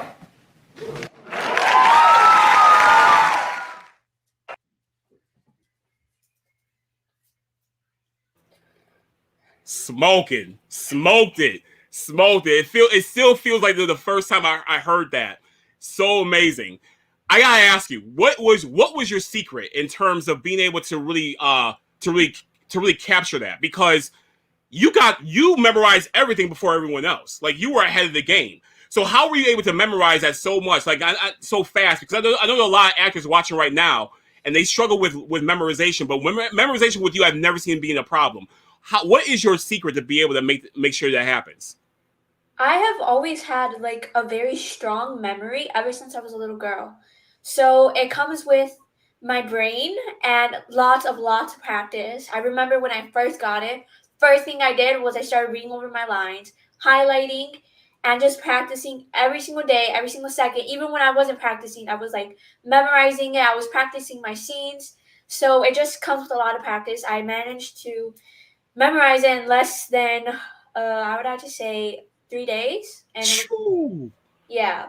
So practice. Ooh. And lots. Shout out to Christina and my mom. Both of them, they were such huge helps. I don't know if I could be able to do it without them. They motivated me, so I love you guys. Absolutely, I second that shout outs. Both your mom Nancy and Chrissy, both of them, so pivotal in terms of even making sure not only that you got to rehearsal, but you really being able to capture these characters, and they became like, they became one, within the kind of like our group as well too, with the type of support they always show, with always being there for you, always helping you out and everything. Like they were kind of like part of the production, in a way as well too and such. But yeah, always, like they are the examples of how parents play such a pivotal role. Parents and family play such a pivotal role, when it comes to supporting these actors. You know what I mean? When it comes to driving them or helping them memorize lines or having just work with advice and everything. They play a tremendous role in that. So absolutely, big shout out to your mom and to your auntie, for being able to bring you to this point of artistry. Mm-hmm. Absolutely. Elena, it was so great talking to you. Thank you so much for joining us tonight, being a part of this and always being a part of everything B-Side does. We have a lot. Trust me, we have a lot more. We have a lot more cooking and everything. So, y'all, Elena's gonna be in Rap Mom as well too, and she plays a hilarious character. So y'all need to check it out when we debuted in the summertime and everything. All right. So, Elena, thank you once again. Bye. Thank you for having me. Always. All right. There she is. There she goes. All right, y'all. That was Elena Rios. We're gonna be moving on to our next scene that we have coming up. Just like, very similar to Elena, this next scene being done has a lot of emotions as well too. And this also, once again, is tied to Latino culture. This is gonna be a scene that was done by my niece Marie Correa Proffitt. She performed a spoken word piece called Afrolatina. As she is Afrolatina, she is half Black, half Puerto Rican, and so this really was like something that was a perfect fit for her and such. Not just only with the content of what was being talked about, but also just like how it really did resonate with her as well too. This piece was performed at Black Girl Magic She Means War, which we did in 2017. I want to say it was. And to give you guys some context of what was going on with this show followed four young women, growing up and such and everything, like, growing up in Chicago and everything like that. And you saw the progression of like when they were teenagers to like when they become adults. But what was crazy is that like even though they changed when it came to like who they are developing and growing as women and such, the one thing that really still remained the same was just all the injustices that were around them. And like what they were living through every day, and there is like this is so ridiculous. This scene that we're gonna show, it follows a scene before that where it talked heavy about how women are so negatively portrayed, in the media when it comes to like not so much like paying attention to like women who are actually like doing some like really like very positive things in the community, but so much more where entertainment focuses on like let's like focus more so on like the craziness. Like you see like those reality shows of women where they're like pulling each other by the hair and throwing like drinks in their face and all that stuff and everything, and beating each other up and everything like that. That seems to get like frontline attention a lot, and it happens more so with Black and Latino women. Where that's like that is the characteristic that you parallel with Black and Latino women, that they're angry all the time, they so spicy all the time and such like that and everything. They always got an attitude, they always have to be with and such like that. And so the scene was talking about, it was having Lily Valdez, she was the one who was leading the scene. Lily Valdez was saying like, this is a direction that we don't want to go into anymore. We want to change the narrative. We want to be able to recreate the scope of how people view women of color and such. But her bosses and such, like, they're trying to downplay it, like you're bugging wild like that and everything. And Lily like steps out. And so the scene that we're going to see in a minute involves Marie doing the spoken word piece, because the purpose of this piece was to really be able to restore self-love and understanding, and being able to like understand that like no matter what's being said about you out there, it is not true, because when you actually become in tune with who you are, as in this case as a woman, and even with men as well too, when you become in tune with who you are, it doesn't matter what is out there is so wrong, because you have the full understanding and appreciation of who you are, and that's why self-love is so powerful and such. And that was really the essence of what Marie was really capturing within this scene. I talk a whole lot, guys. You know that. All right. A lot of y'all know that. Y'all like, all right, man. But so I'm gonna do right now. I'm gonna bring in Marie. I want to touch on this scene with her. It's a very magical moment and one of my most all-time favorite scenes I've seen, within Powerhouse Productions and B-Side Studios. So without any further ado, please meet Marie, ladies and gentlemen. There she is. What's happening, lady? What's going on, Unc? What's going on with you? Feeling good tonight. Feeling good tonight. All right. You look amazing. I'm saying you baby, you look beautiful as always, for real. Thank you. I just really do wish that we were at the theater tonight. I wish that it was us. It was your pops, Monty, Matthew, Uncle Pop, Aunt Tony, cousin Sydney, Christine. I wish we were all heading over to Applebee's right after this. Applebee's, Fridays, whatever. Yeah.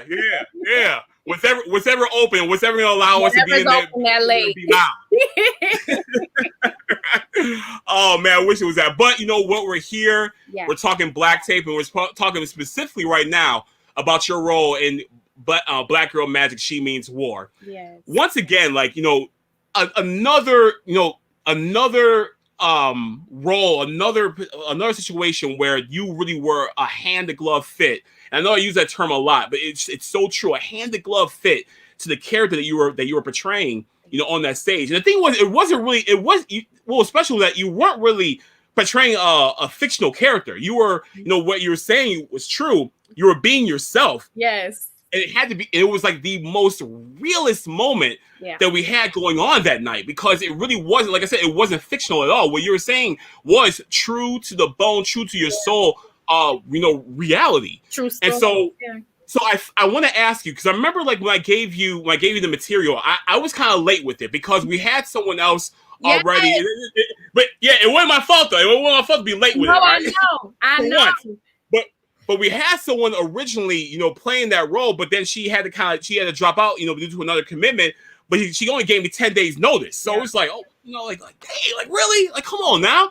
And so with you, it was perfect, because I'm like, Marie would body this. Okay, we can do this, But I remember I gave you the material, it was on a Monday, I believe it was. I gave you the material on the Monday. We got the rehearsal Thursday. This is your first time at rehearsal. And we remember everyone was separated. I remember that, yeah. And you were working with Kevin. And I remember Kevin came over to me and I asked him, I'm like, how's Marie? Because I was like, I'm asking her to do a whole lot, but is she at least halfway with it, or a quarter way with it, or whatever? He said, bro, she got it. She got it. She's ready. She has it down. I'm like, what? And then when I saw you, when you performed that night, blew me away. I gotta ask you, similar to what I asked Elena, how were you able to take that material, to take this strong material, and convert it to memory within just 3 days?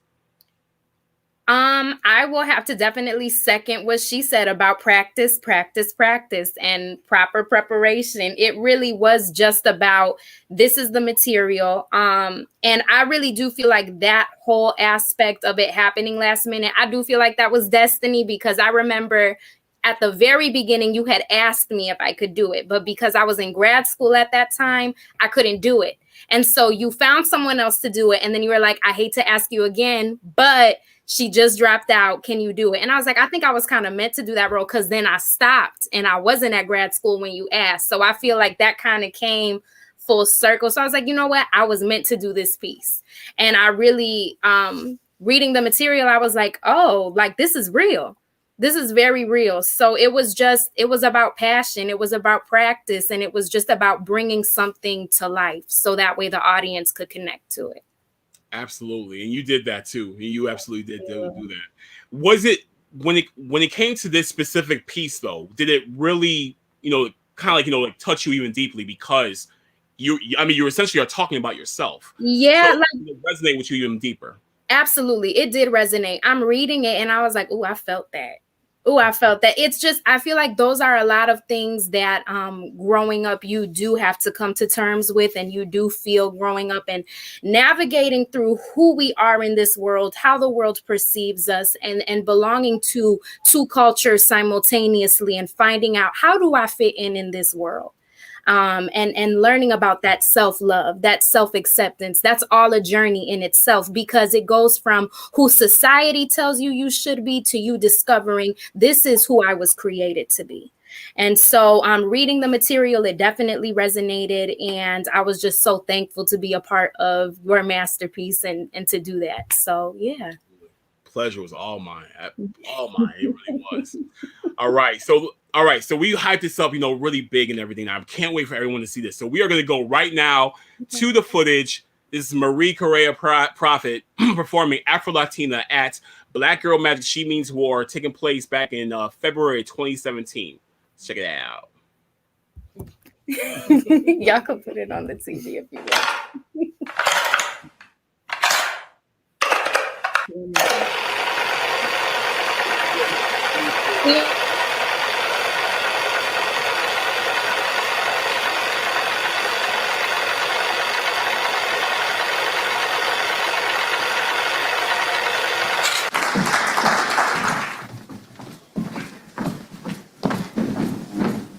Afrolatina, camina conmigo.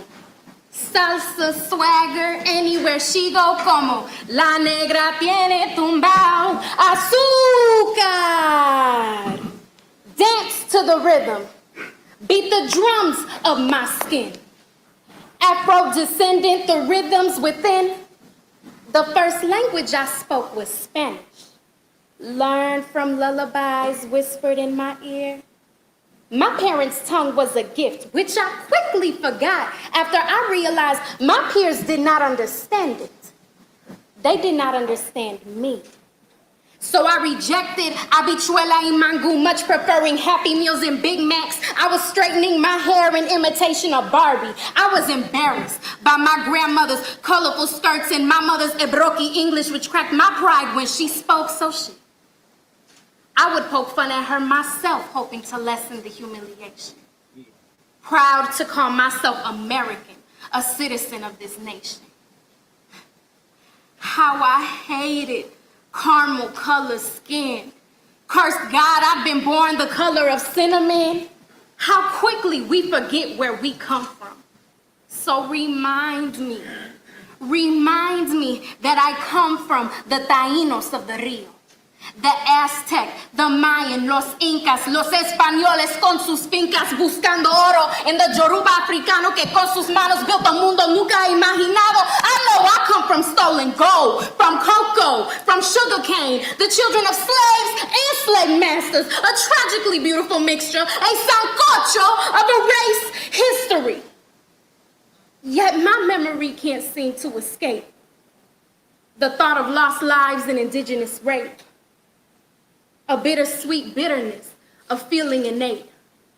The soul of a people, past, present, and fate. Our stories cannot be checked into boxes. We are the forgotten, the undocumented, the passed down spoonfuls of arroz con dulce a la abuela's knees. They're the ways our hips skip to the beat of cumbia, merengue, y salsa. They're in the bending and blending of backbones. We are deformed and reformed beings. It's in the sway of our song, the landscapes of our skirts, the azúcar beneath our tongues. We are the unforeseen children. We're not a cultural wedlock. Hair too kinky for Spain, but too wavy for dreadlocks. So our palms tell the cuentos of many tierras. Read our lifeline, birth of intertwined moonbeams and starshine. We are every ocean crossed. North Star navigates our waters. Our bodies have been bridges. We are the sons and daughters. El destino de mi gente. Black, brown, beautiful. Viviremos para siempre. Afrolatinos hasta la muerte.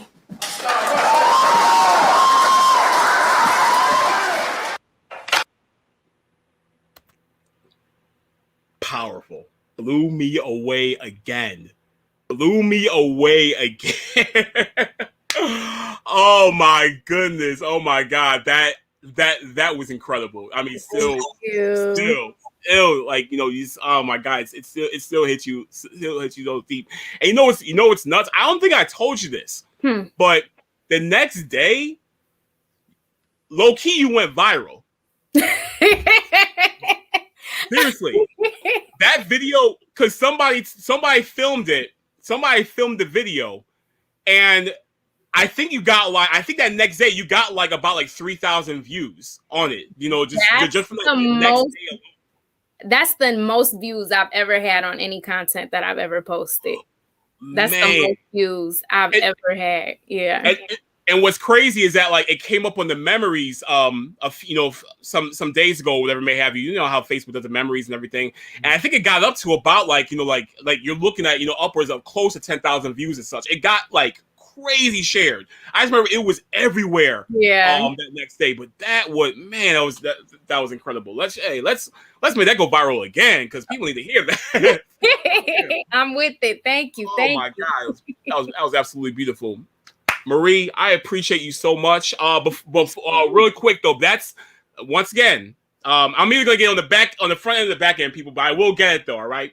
That scene was sponsored by the Alpha Kappa Alpha Sorority Incorporated, the Chi Alpha Omega chapter. Now, the Chi Alpha Omega chapter is located in Schaumburg, Illinois, and its service area includes the northwest suburbs of Chicago. Members of the Chi Alpha Omega chapter have sponsored Powerhouse Productions Black History programs for over 20 years now. This elite chapter of 48 ladies is led by Dr. Kronda T. Pruitt. Dr. Kronda T. Pruitt. She is the chapter. She is the chapter leader of the chapter, and they do some fine work. Sheila Reed, I appreciate everything that you do for us in terms of helping out with Powerhouse, being a part of the Powerhouse and B-Side family and such. It's always an honor working with you every year. Same goes with the Covingtons as well too. Thank you so much, for being there for us and always working with us and such and everything. Allison Reed, Nicole Reed, Phil Reed, all y'all, everyone from CTC, and especially the AKAs from the Chi Alpha Omega chapter in Schaumburg, Illinois. Much appreciation for your endless work that you do for Powerhouse and B-Side Studios. I appreciate y'all and I love y'all to death. Marie, this is amazing. I swear I'm gonna watch it about 4 more times tonight. And I'm sure other people will too as well too. But that was incredible. Thank you so much for joining us tonight. Thank you. I love you. I love you to no end. Love you, love you, love you, love you, love you. Proud of you. Thank you. All right. All right, y'all. Yeah, absolutely amazing work. Absolutely tremendous work. And that's what you get here, with B-Side Studios. You get these, these unfounded gems, that may not be on the front lines out there in terms of media and such, but they are among us. They are among us, and they are one of us as well too. And you find these really great talented people, and when you see them, when you see the potential and such like that and everything, we strongly encourage people to be able to really hone in on that talent inside, because I feel that everyone has an artist inside them. Everyone has an artist within them and such. But we a lot of times we think I don't want to tap into that or whatever like that and everything. I'm not good enough. I'm not talented enough. Or whatever may have you, whatever kind of negative thinking that you're thinking about yourself, please put that away. Please, exit that stage left and such, because that is not even the case with us. We want to be able to really encourage the inner artist that's in each and every one of you all. And so please, if you are someone who's never been on a stage before, someone who's always wanted to do it, someone who's always wanted to be on film, someone who's always want to be on television, someone's always want to be on a podcast, someone's always want to be on the radio, someone who's always want to be a part of this entertainment scope that we have in this industry, if you are looking for that and you don't really know where to go, or you may not feel sure that that you have it, you have a home within B-Side. You have a home with us, and you can be able to grow your artistry, be able to grow your contacts, be able to grow your network, and be able to grow you as an overall artist as well too. So please, B-Side, please come and check us out. Hit us up on bsidestudios.net. It's a brand new beautiful website that was just relaunched. But hit us up on bsidestudios.net. Send us a note, and we will get back to you, and we'll make something happen. All right, we will definitely make something happen. Let's all grow together. There's enough room at the table for all of us to eat, so let's all eat. All right, then. So we're gonna move on to the next scene that we have coming up, and talk about one of the most talked about moments, in the history of this production company. This takes place as well from The Last Night is King, the final 24 hours in the life of Martin Luther King Jr. And this scene is performed by both Andre Robinson and Fox Dorsey. Now, what the scene is everyone knows of the famous image, the famous picture that we've seen of Martin Luther King Jr. and Malcolm X meeting together. And the one thing that has always been kind of like the question out there is, when these two superpowers met, what was said between the two? Because there's no recordings, there's no written material, there's no one who was able to to actually take notes on what was said or whatever may have you. But we always want to know what could have been said between these two. And because of that, we had a lot of room to be able to play with. Like, hey, let's tackle that very iconic image. Let's tackle that iconic image and really bring that to life and really be able to answer that question. What was said between these two when they met, these two huge forces when they met and such? And what we did in terms of bringing that scene to life, we wanted to make sure that we really maintained the degree of integrity, high integrity with the content of that. So there was a lot of research in terms of what was going on at the time. We kind of guesstimated about when that might have taken place and such. What world events were happening, what local events were happening, what was happening in pop culture, what was the climate of things. Where was Malcolm, in terms of his mentally, where was he mentally and emotionally? Where was Martin when it came to his emotional and psychological location as well too? Where were they in their lives and such and everything? Because when these two met, all of that came into account. So we want to make sure we captured that the right way. I really believe that we did. So I'm not going to talk anymore. I want to bring these two gentlemen in because they are just world-class talent. I'm bringing in Mr. Andre Robinson. Welcome to the stream. And I'm also bringing in Mr. Fox Dorsey. Gentlemen, good evening. Good evening. What's going on? Look at you, Fox. Looking great. Right? Cleaned up. The drip is real. Hey, I had to throw on a little something. That's all. I saw James dressing up and then Fox is dressing up. I'm like, man, I feel bad now. But I was wearing I'm sorry, it's in my DNA. These men came ready in both kind of studios and such. I see y'all. But man, guys, we're talking about that. We're talking about that iconic scene between you two when it came to portraying Malcolm and Martin. I gotta ask you two, because this was another scene where you bite down, you want to get that flesh, and people did do that. But this is another scene that really left that made the audience leave full. How was it that you two were able to really tackle this beast of a scene and really bring this to life the right way? I'm trying to let you go ahead and answer that one first. Okay. Well, I think you're only as good as the people you work with. And so you, had it not just been for Fox, you, Maurice, created such an environment where the actors are allowed to try and experiment. And usually you don't get that too often because everybody wants it to be exactly the way it's written. And but of course, that's fine and all, but a little nuance never hurt anybody. Right. And there's a special restriction because you're dealing with real life characters. But I think it was just kind of an unwritten rule that Fox and I just kind of came together and just brought the goods. There was never any big powwows. It was just kind of because we had that freedom to explore and try, we both did our homework and came together. Hey, how do you feel about this? How do you feel about that? And it just you've been using this phrase all day. It just felt like a glove. It really did. It was just that easy. I mean, on page, it can look intimidating. And I think that's what freaked me out. But I think once Fox and I finally did that first read through, I think both of us were at least 94, 95% off book. Because I don't know how long in advance we had the script, but it was of a long time before we actually met face to face. And then once we did, it was okay, we got it, just from that. So absolutely. Yeah. No, I definitely agree. When you get the opportunity to work with such a wonderful scene partner, you just feed off of them. And so like you said, once we came into the room, we did that first read through and it was oh, okay, this feels good. Let's try X, Y, and Z. And like you said, there was no real big power. I was whatever you did on there, I fed off of you in that moment. And every time we were just feeding off of each other in that moment. So it was excellent to play and an excellent scene to do with you, man. Yeah, I still to this day, I hold it as my favorite scene to do because again, like I said, you don't get that too often when you just have that freedom to collaborate, that freedom to explore and try different things. And when like I said, there was no big powwow about it. We both knew exactly what we had to do. There was no big speeches. There was no problem at all. You don't find that too often. So it was a blessing, and I'm really proud of that. Yeah, definitely. And what you guys really did mention, in so many words, was just the chemistry. Was just that chemistry was so organic and so natural between you two that it was undeniable. And that's the thing, is that like it's a very glaring obvious situation in front of you. Like when you're seeing people who don't have chemistry on stage, it's very glaringly obvious.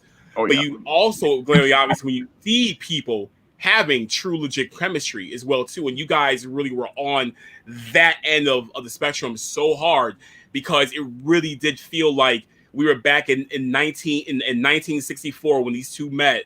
And these two were really, we really felt like we were in the room with them because of the way how you guys really just gelled together. And it really was, it really was impactful. I'm excited about watching this. So I'm ready to fire this bad boy up. I'm ready to relive this. Everyone, once again, this is Andre Robinson and Fox Dorsey playing Martin and Malcolm from Last Night is King. And really quick, before I forget, I'm getting on the front end, y'all. This scene is sponsored by Shea Poppin' Gourmet Popcorn. That's Shea Poppin' Gourmet Popcorn. They're located at 10352 West Roosevelt Road in Westchester, Illinois. Shea Poppin' Popcorn is owned and operated by Stacey Hawkins Armstrong. This popcorn is tremendous, y'all. I mean, you get there's about 100 different flavors they can choose from, but endless, infinite number of combinations that you can create as well too when it comes to their flavors. I mean, they have their Pizzalicious, they have extreme cheddar. I'm going tomorrow. I'm gonna try to get a discount now. Yeah, hey, real talk. While you playing, let them know that you called from the show for real. And seriously, they are amazing. You guys want to check them out? That's Shea Poppin' Popcorn. Shea Poppin' Popcorn. They're located at 10352 West Roosevelt Road, Westchester, Illinois, 60154. Stacey Hawkins Armstrong is the owner and operator of that location. All right, then. All right, so without further ado, let us fire it up.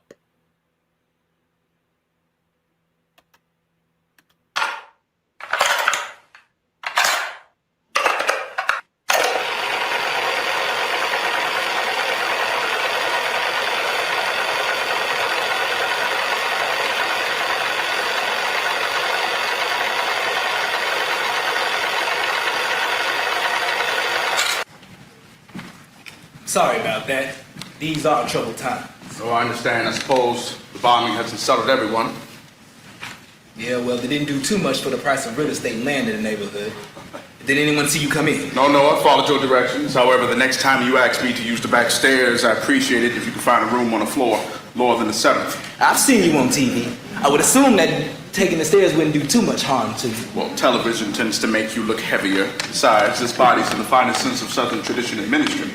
Congregations don't normally warm up to a thin preacher. It means those preachers aren't good enough to receive those sweet potato pies in lieu of other donations. My congregation does sell pies from street to street.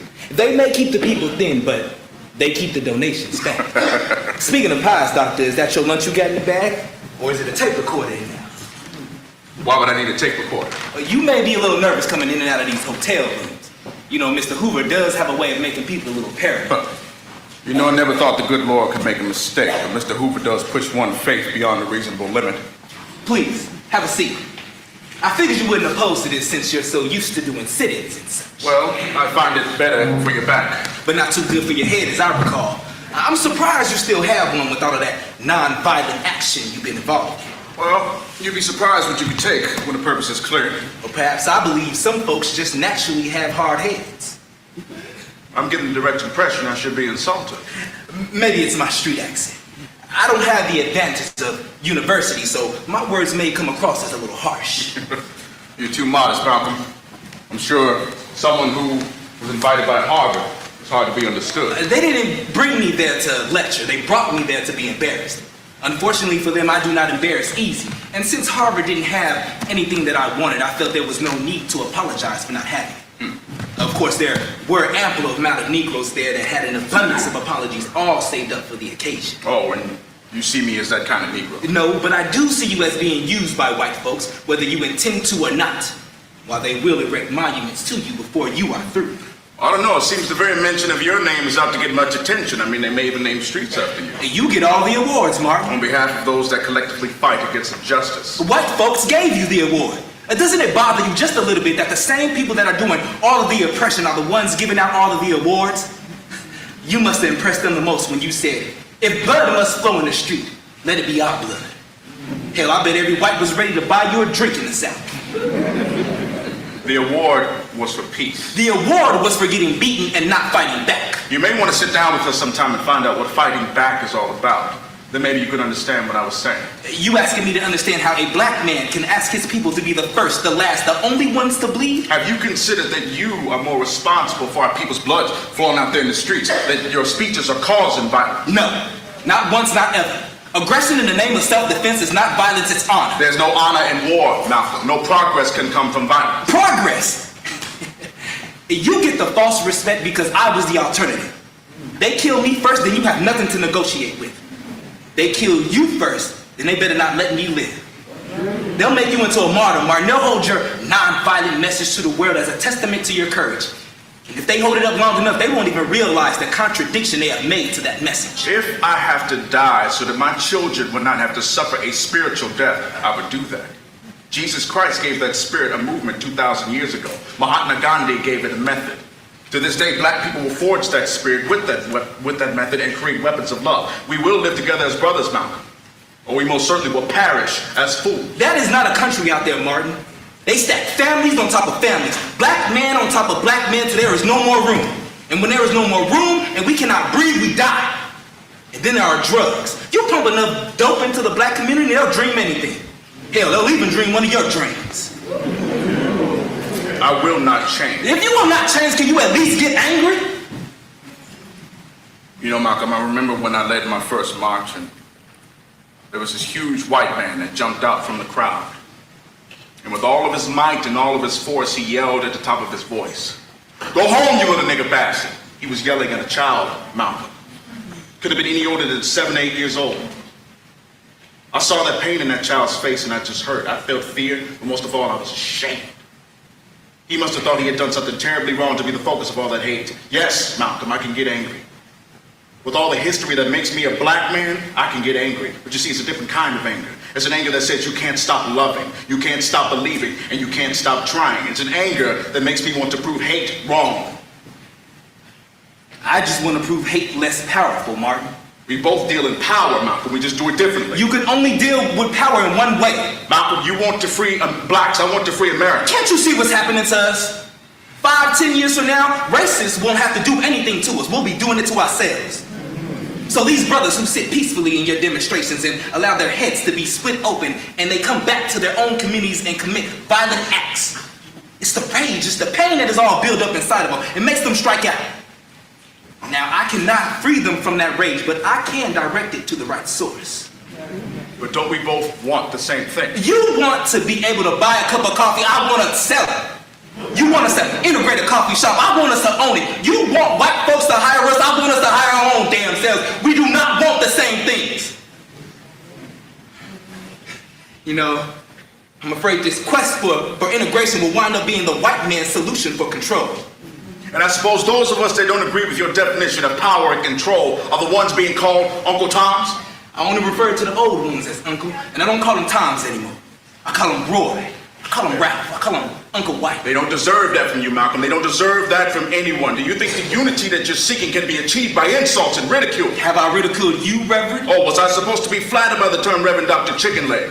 It was the Reverend Dr. Chicken Wing, to be exact. Or would you prefer that I just refer to you as the Lord? The movement would have been enough. Malcolm, I came here to offer you my protection. Your protection?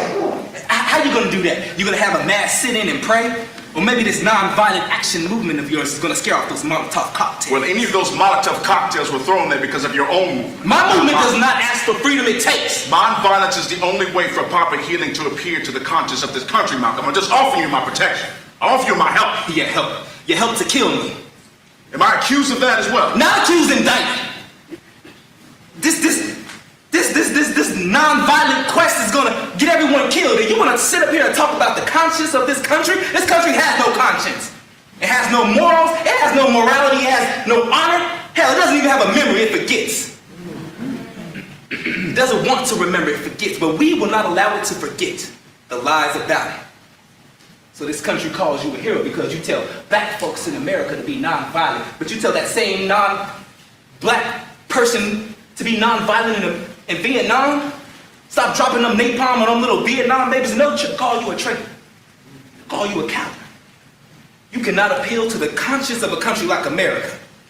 You're looking for kindness, you better look elsewhere. White men out there building artillery, and you telling black folks not to fight back?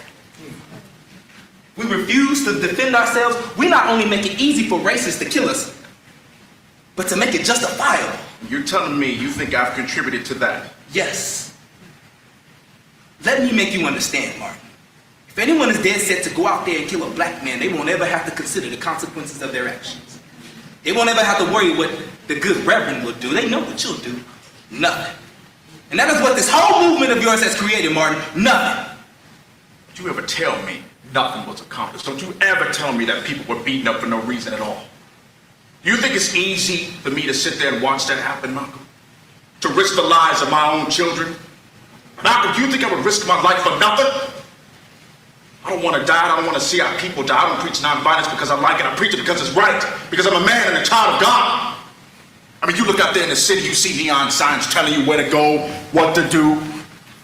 When I was growing up, there were signs, all right. And they weren't neon. But if you were black, you can read those signs as clear as day that burned in your eyes saying for colored only. Signs that got into the psyche of little Negro children that were insulted and degraded on a constant and continuous basis. When those signs went down, the spirit of black people went up. So don't you dare tell me that nothing was accomplished. All right. All right. I was in the church in Montgomery when the announcement came that those buses were no longer being segregated. What was accomplished was written on the faces of those that struggled. It said that you can make a change by sitting down. Those that thought that nothing was ever accomplished are those that have never had to give up their seat to a white man, or go to the back of the bus, or watch white patrons eat in the comfort of a restaurant, while you had to take your food outside in the cold of the rain. Don't you diminish what was accomplished, Malcolm. Don't you misunderstand what will be accomplished. Don't you mistake nonviolence with non-action. You do a disservice to those that were beaten so that you can have the freedom and the courage to question their courage. I never questioned their courage, only their judgment. Yeah, well, I'm questioning mine for coming here in the first place. There's nothing stopping you.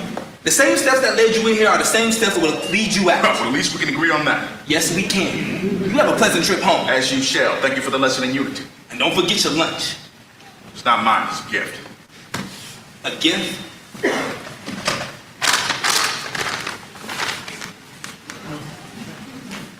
What is this? Does it have magical powers or is it supposed to be non-violent like yourself? It's not for you, Malcolm, it's for your daughter. My family and I were watching the news when the reports came on about the bombings. You were standing out on the lawn with one of your daughters. A dollar. Well, my daughter found out I was coming here tonight. She wanted to make sure Dollar had a friend. It's her favorite doll. She loves it very much. If it has any magical qualities, I suppose it's because of that. What's her name? I don't think this one has one. No, Martin, your daughter. Bernice. How old is she? She's 9. 9. $1 is 6. She'll love it. But yeah, Martin, you tell Bernice we said thanks. You know, Malcolm, when my home was bombed, I felt a great amount of fear. I knew it was a warning, but I also knew I couldn't turn back. The bombing of my home was no warning. Malcolm, why did you invite me here tonight? You've never hated yourself, have you? You really can't imagine how someone who despises themselves views the world. I know what it's like to give up everything and love nothing. I was lucky enough to find something to believe in, something to love. And when you have that, you have to know when to protect yourselves from those who want you killed. But you have to be willing to fight first. Malcolm, nonviolence is not a tool you use when it's just convenient. It's a way of life. Hope you're right, Martin. For the sake of our children, I hope you're right. Brother Malcolm, Mr. King's car is ready to take him back. Thank you, Rashad. Martin, our car will be able to take you wherever you need to go. Please, the lab will try to help you with your coat. Oh, it's fine. I can manage. Thank you. Whenever you're ready, sir. You know, Martin, we could have made a good team. We do make a great team, Mark. Most people don't realize it yet. We'll let them stay ignorant for just a little while longer. Amen to that. All praises to Allah. Wow.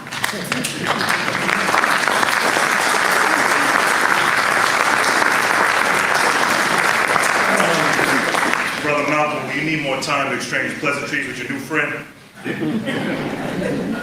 I'm ready when you are, Rashad. Just for the record, I never meant to hurt you by anything I may have said publicly. It's very important to me that you know that. It's important to me that you said that. You know, I'm glad we got to climb one mountain together. Take care of yourself, Martin. Goodbye.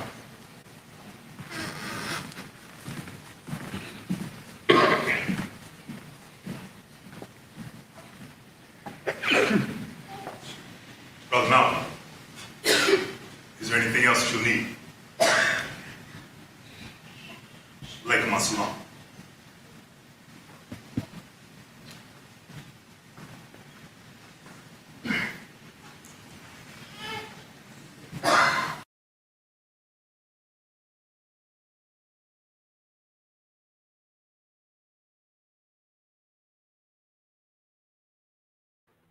Gentlemen, man, it's like, how can you even, I mean, like, how can you even articulate any words after that? After what, how you all just punched that through and really, truly illuminated that amazing, that iconic, that to your core conversation that took place. Like, unbelievable. I know y'all feeling the way I'm feeling right now. Yeah, it's powerful. I think it hits home even more so now than it did then. You know, these two men were able to come together in the midst of their disagreement. They both wanted the same thing. They went about it different ways. They were able to come together to sit down, talk their differences out, exchange a few blows, but was able to walk away from the conversation and agree to disagree and still have, mutual love for each other. You don't see that anymore, man. We don't live in that culture anymore. Now it's disagree. We can't disagree to disagree anymore. We disagree and condemn, disagree, cancel. You know what I mean? Yeah. So I think we went through it I think this show was definitely needed because we were going through a very interesting time politically. Transition, during the transitions and stuff like that. But you were able to sum up in one scene everything that Martin and Malcolm was about. Beautiful. And to touch on that, the thing was, and it was, it's great rewatching, these scenes take place just because, like, a lot comes back to your memory, and we're traveling back in time watching this and everything. And what was important was that showing, because it was like this simmer. It was simmering, but then it simmered, and it really did be able to elevate to a boil between these two. Like, it really did elevate itself to a really hot situation and such, where it got to a point where they were like, we need to be separate out of this room together and such. And what you two really were delivering, not only like just the polar opposites that y'all stand on, in terms of like the way how you go about getting that common goal, but what really was a turning point after things got like where it got to a point where you couldn't, you couldn't take each other anymore. What really was that the commonality that y'all two had was like, what really brought together was like was the children. It was the children. Yeah. It was your daughters, and it was the event that took place, with Malcolm X's house getting bombed, and bringing that reality back into full scope. Because you notice how like the whole tone and the energy really took a different direction at that point, where you two were able to find that common bond with each other, and that's family, and that's what really does matter. And what y'all two are doing, you're fighting to preserve a future for those girls, for your family and such. And I love the way how you two really were able to, like, turn that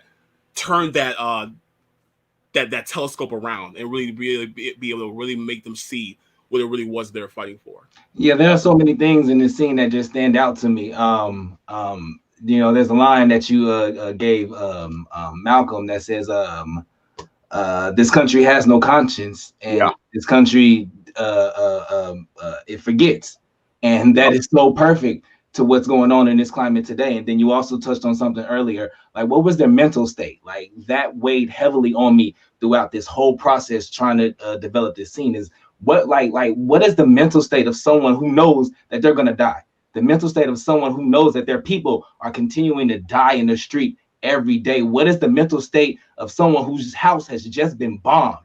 What is his mental state, going into this meeting with this preacher who's preaching the exact opposite of what I'm trying to tell everybody, and so it was just so deep on so many different levels. And so like the writing that you put into the scene was just wonderful. Like it's easy to bring something to life when you have such rich material right there in front of you. And then like one of the best things that I got out of doing this scene was to be able to go back and look through what was Malcolm's state of mind during that time and what he was going through, and not a lot of people think about that. And to me, this conversation was like conversation between friends hashing it out, and like I know me and my boys, behind closed scenes, we talk about a lot of things, we hash them out, political scenes, fatherhood, things like that. But at the end of the day, we find common ground because of the next generation that's coming up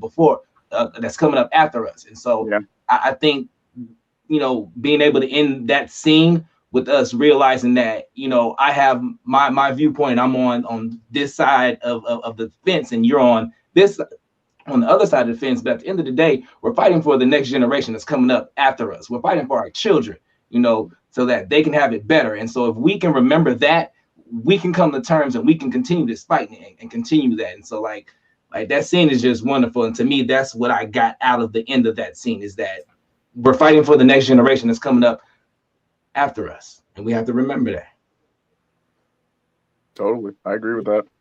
Definitely, without a doubt. And that's what really, because my thing was like I had an outline, because this is full transparency. I had an outline in terms of like what type of material or what subject I wanted y'all to to touch on in each section of that scene and such. I wanted to make sure this is about about this and that and the other and everything to touch on these issues and these areas. But like we said earlier, it got to a boiling point. So the challenge was how to be able to bring this around. So this way it really was a very believable turn in events and such. And the commonality, what it was that y'all have children that y'all are fighting for, that you are fighting for a better tomorrow, and that we all are no different from anyone else and such. And it was bringing that realization, into just onto the stage and bringing like that emotion back as well too, where even though the emotions were really heightened, now it's time to really remember what it is that we're fighting for and such. And you guys did a brilliant job with that. It was amazing. That night, seeing it right now as well too, being in the rehearsals with y'all and just seeing how the way how you guys always just had everyone. I remember back in rehearsal, when y'all would do that scene, people would be scooting the chairs up and everything, getting popcorn and all good stuff and everything like that. They'd be like, they were stoked to see y'all practice that scene, because every time they always left full. And that that's how it was, and it was no different right now watching that and such. Can I just say, I felt that way about the young ladies scene in the same play, Anna's poem, I Am Joaquin. I remember the first rehearsal day, we were all in there, we all sitting down, and I got my rehearsal book in my face like this. She put hers down, she stood up and delivered her whole poem. I was like, I get next rehearsal. Don't worry about it. I'm not gonna have it. I can't that. So yeah, hands off to her. I remember that tech. I think that was the first time I seen that too. It was tech rehearsal, And she went up there and did it. I just remember, just like I think we were rehearsing, all of a sudden we all just stopped. Was like, "Dag, right? Gotta bring the guns, man." She killed it. Y'all were like, challenge accepted. Okay, all right. Seriously, I'm glad she's still doing good though. Seriously. Yeah. Definitely, absolutely. Yeah, you guys were amazing. That entire cast was great. It was a really great time. Gentlemen, thank you so much for joining us tonight. I really appreciate you guys coming back on, us going back down memory lane to relive this moment, this iconic moment. And I wish y'all the best, in terms of like everything y'all got going on. You got anything going on right now? Like any projects coming up soon? Just auditioning right now, really. Nothing concrete yet, Yep. Same for me. Just taking some classes, free classes. Y'all better look out. Free classes. If y'all not taking a free class during this time, what are you doing right now? I'm just saying. What do you find free classes? I mean, what classes are you taking? That's free. Oh. See, now I got to give it away. I'm taking free classes at the Joffrey Ballet School. That's right. I'm coming for Hamilton. They're going to put me in Hamilton. That's what I'm working on after this pandemic. I'm being ballet and everything, y'all. I'm coming. You dance, Fox? Yeah, man. He can kill it. All right. So Malcolm Martin the musical next, right?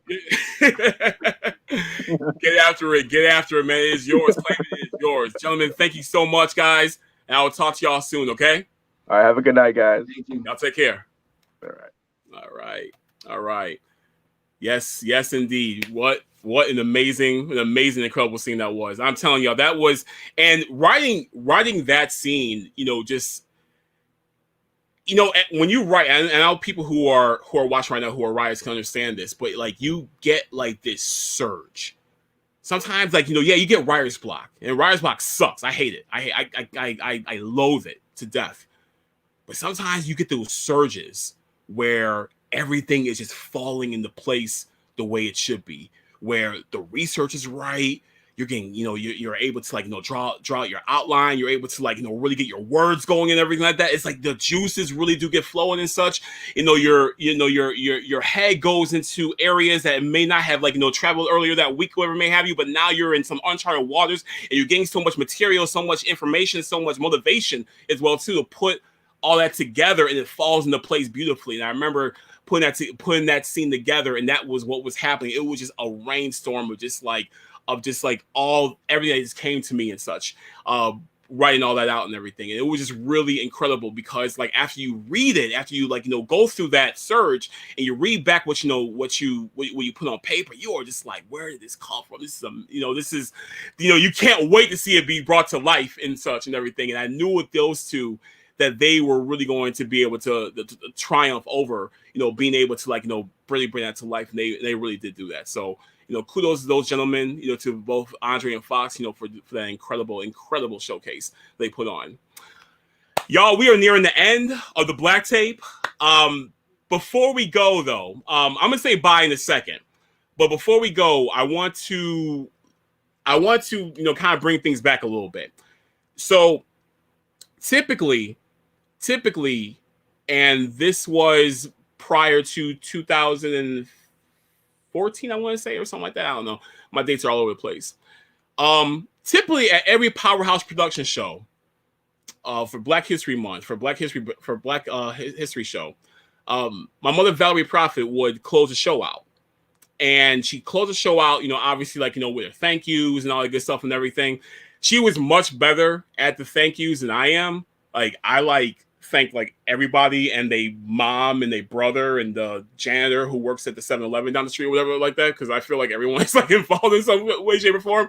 But she was much better at it than I was. She always said, like damn, why do you all like thank everybody?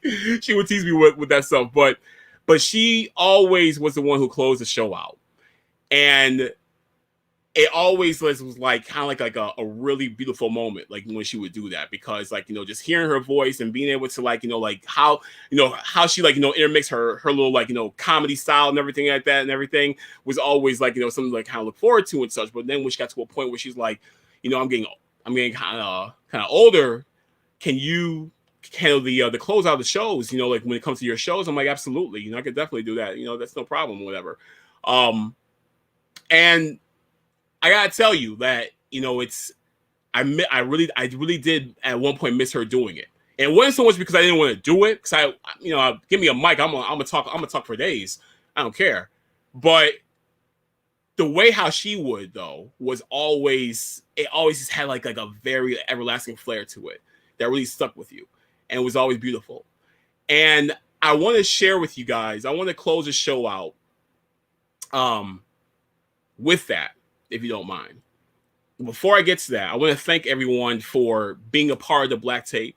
I want to thank everyone for supporting B-Side Studios in every way, shape, or form. Always being able to share our work, participate in our work, being able to give us some good feedback, supporting us with your encouraging words and such.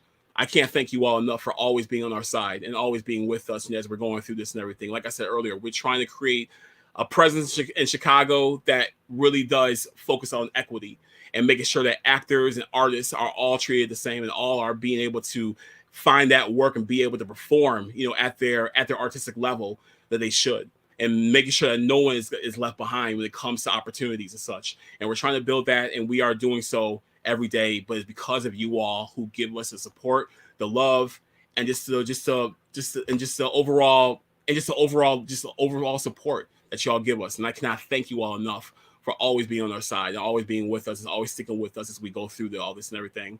Thank you to everyone who has joined us tonight. Thank you to our sponsors as well too. Thank you to the Daily Herald, to Just Me Magazine, to New York Splash Magazine, to the Mic Check. Thank you all so much, for giving us the opportunity to be on your platforms, to be able to talk about this as well too. Be on the lookout for B-Side Studios B-Side Studios projects coming up. We have Buzz and Cousins that's going on right now with Chrissy Johnson and T Bizzle. We have Delish Dior featuring Chrissy Dior. It's a cooking show coming up on B-Side. We also have Sippin' and Trippin' with CJ and Jessica De Leola coming up. And also this summer we have Off Topic with Leo Arias and John Robinson. So we have a lot of material coming up. Also, please be on the lookout for what we have going on. Visit us at bsidestudios.net as well. And like I said, if you want to be a part of this growing faction that we have going on, send us a message, let us know and everything, and send us your resume, and we'll get working. All right, we'll get working, and as James Warren would say, we'll get cooking as well too. All right. I'm gonna throw it to this. This last video. This last video is sponsored by both Just Me Magazine and God's Essence Aromatherapy. Just Me Magazine is ran by Alice Boswell. It is the number one independently owned Black-owned entertainment magazine showcasing independent artists in the Chicagoland area.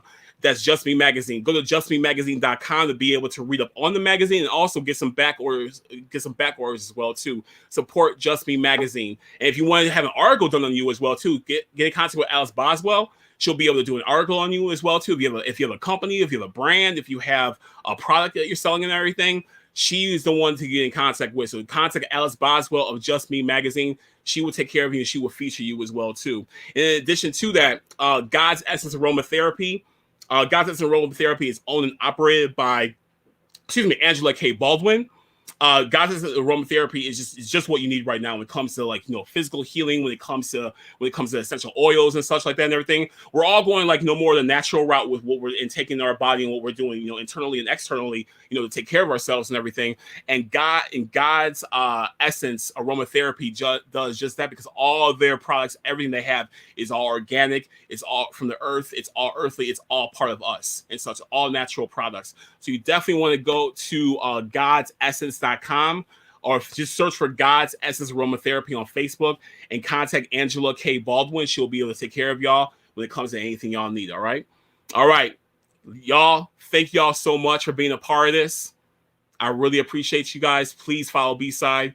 Let me know how y'all like this show. Let me know what y'all thought and everything. I can't wait to talk to you guys about this. And I can't wait to watch this back as well too.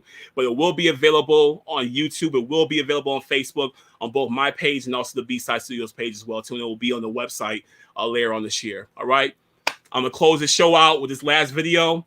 Y'all have a hell of a night. I love y'all. Thank y'all. And please overall, please continue to be safe. I want to see y'all tomorrow. Okay? I love y'all. Take care.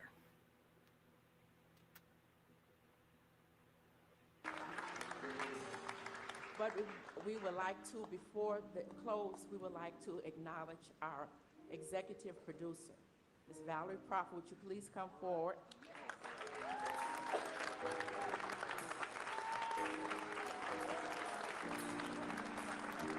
And also, all the Montgomery members of the family, please circle Valerie.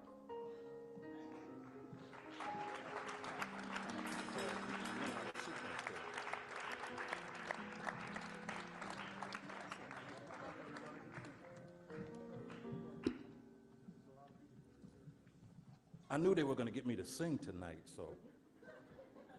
First of all, we want to give praise and honor to a woman who has been the leader of Powerhouse Productions. I mean, she started literally with nothing. And this is what it has blossomed into. And my respect goes to you. You have done an incredible job. You light the way for us. So here tonight, we are presenting you with an Achievement in Excellence Award. We want to thank you for all that you have done for Powerhouse Productions, making us better African Americans. Thank you so much.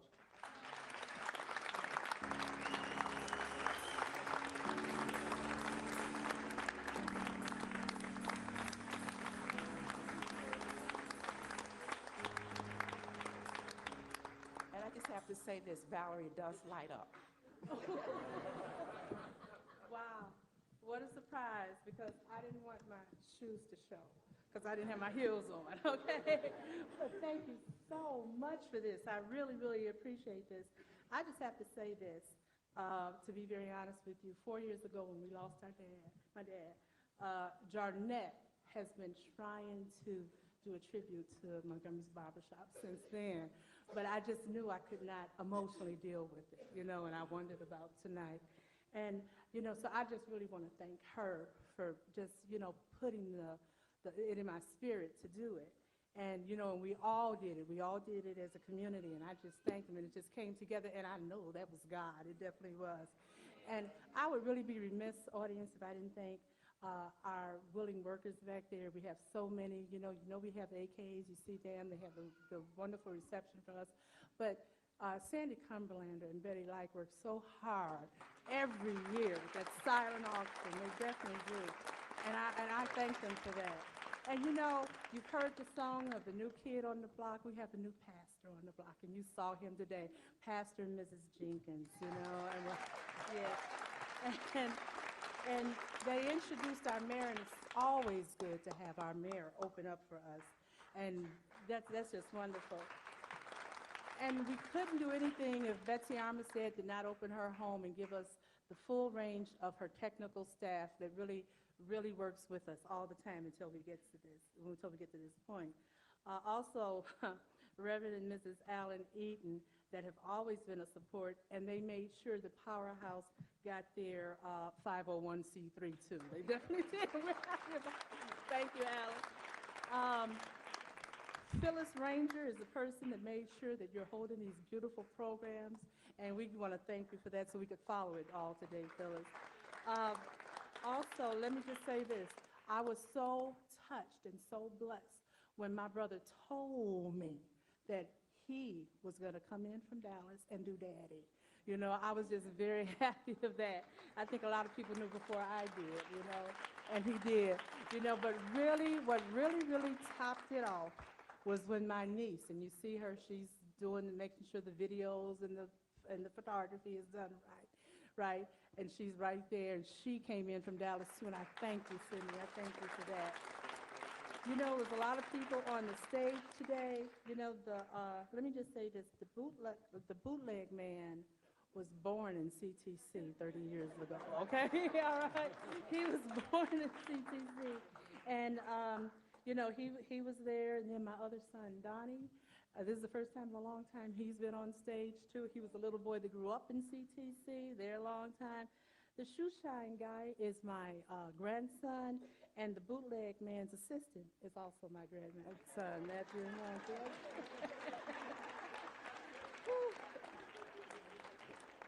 I was so glad to see John Dill and Tony Like and on there because what happens really, you never, Willie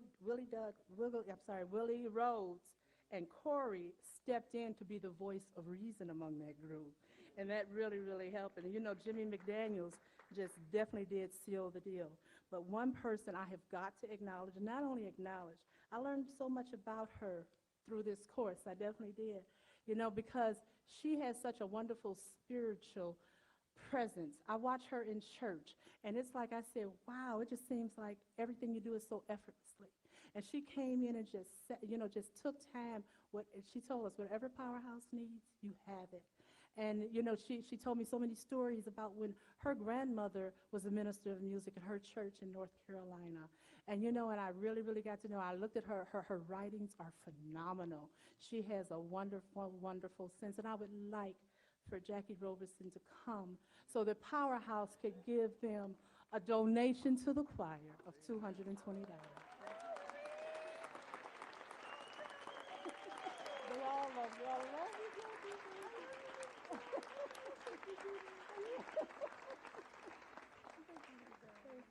Thank you. Now, we just really want you to know in closing.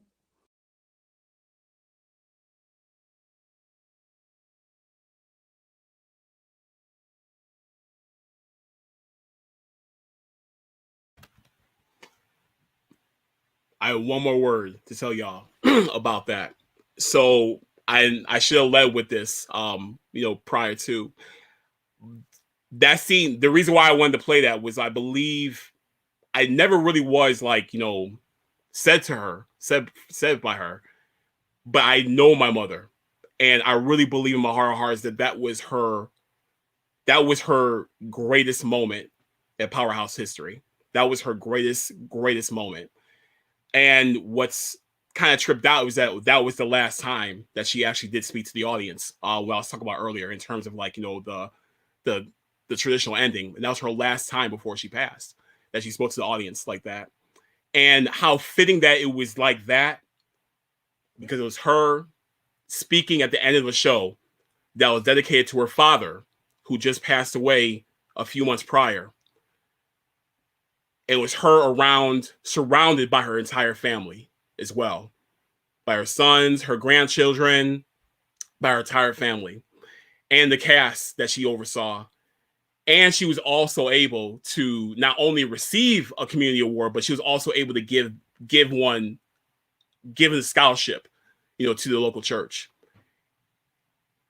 If you know Valerie Proffitt, if you know her, everything, all that what I said right there, family, friends, community, theater, that was everything that touched her soul. And that all was encapsulated in that one moment where she was on stage and she was giving her final words to the audience. I really wanted to share that with y'all. That was a really special, it means a lot watching it now, years later, watching back on it, it really does mean even much more, because knowing that was the final time that she got on stage to speak to everyone. And then after that, I took over. But for it to be in that fashion of being around family, being around loved ones, to be able to give back to the community as well, too, that she loves so much, that had to be her just absolute defining moment, with Powerhouse Productions, these Black History Productions as well, too. And I want to share that with you guys. I really wanted you guys to see that. And I really wanted you guys to be a part of that. And I really wanted you guys to feel that as well, too. And you did. And thank you once again. I love you all. I hope you all enjoyed this. I really hope you all enjoyed this. And please, please look out for us in the future as well, too. We will have much more coming up in the future. Y'all have a great night.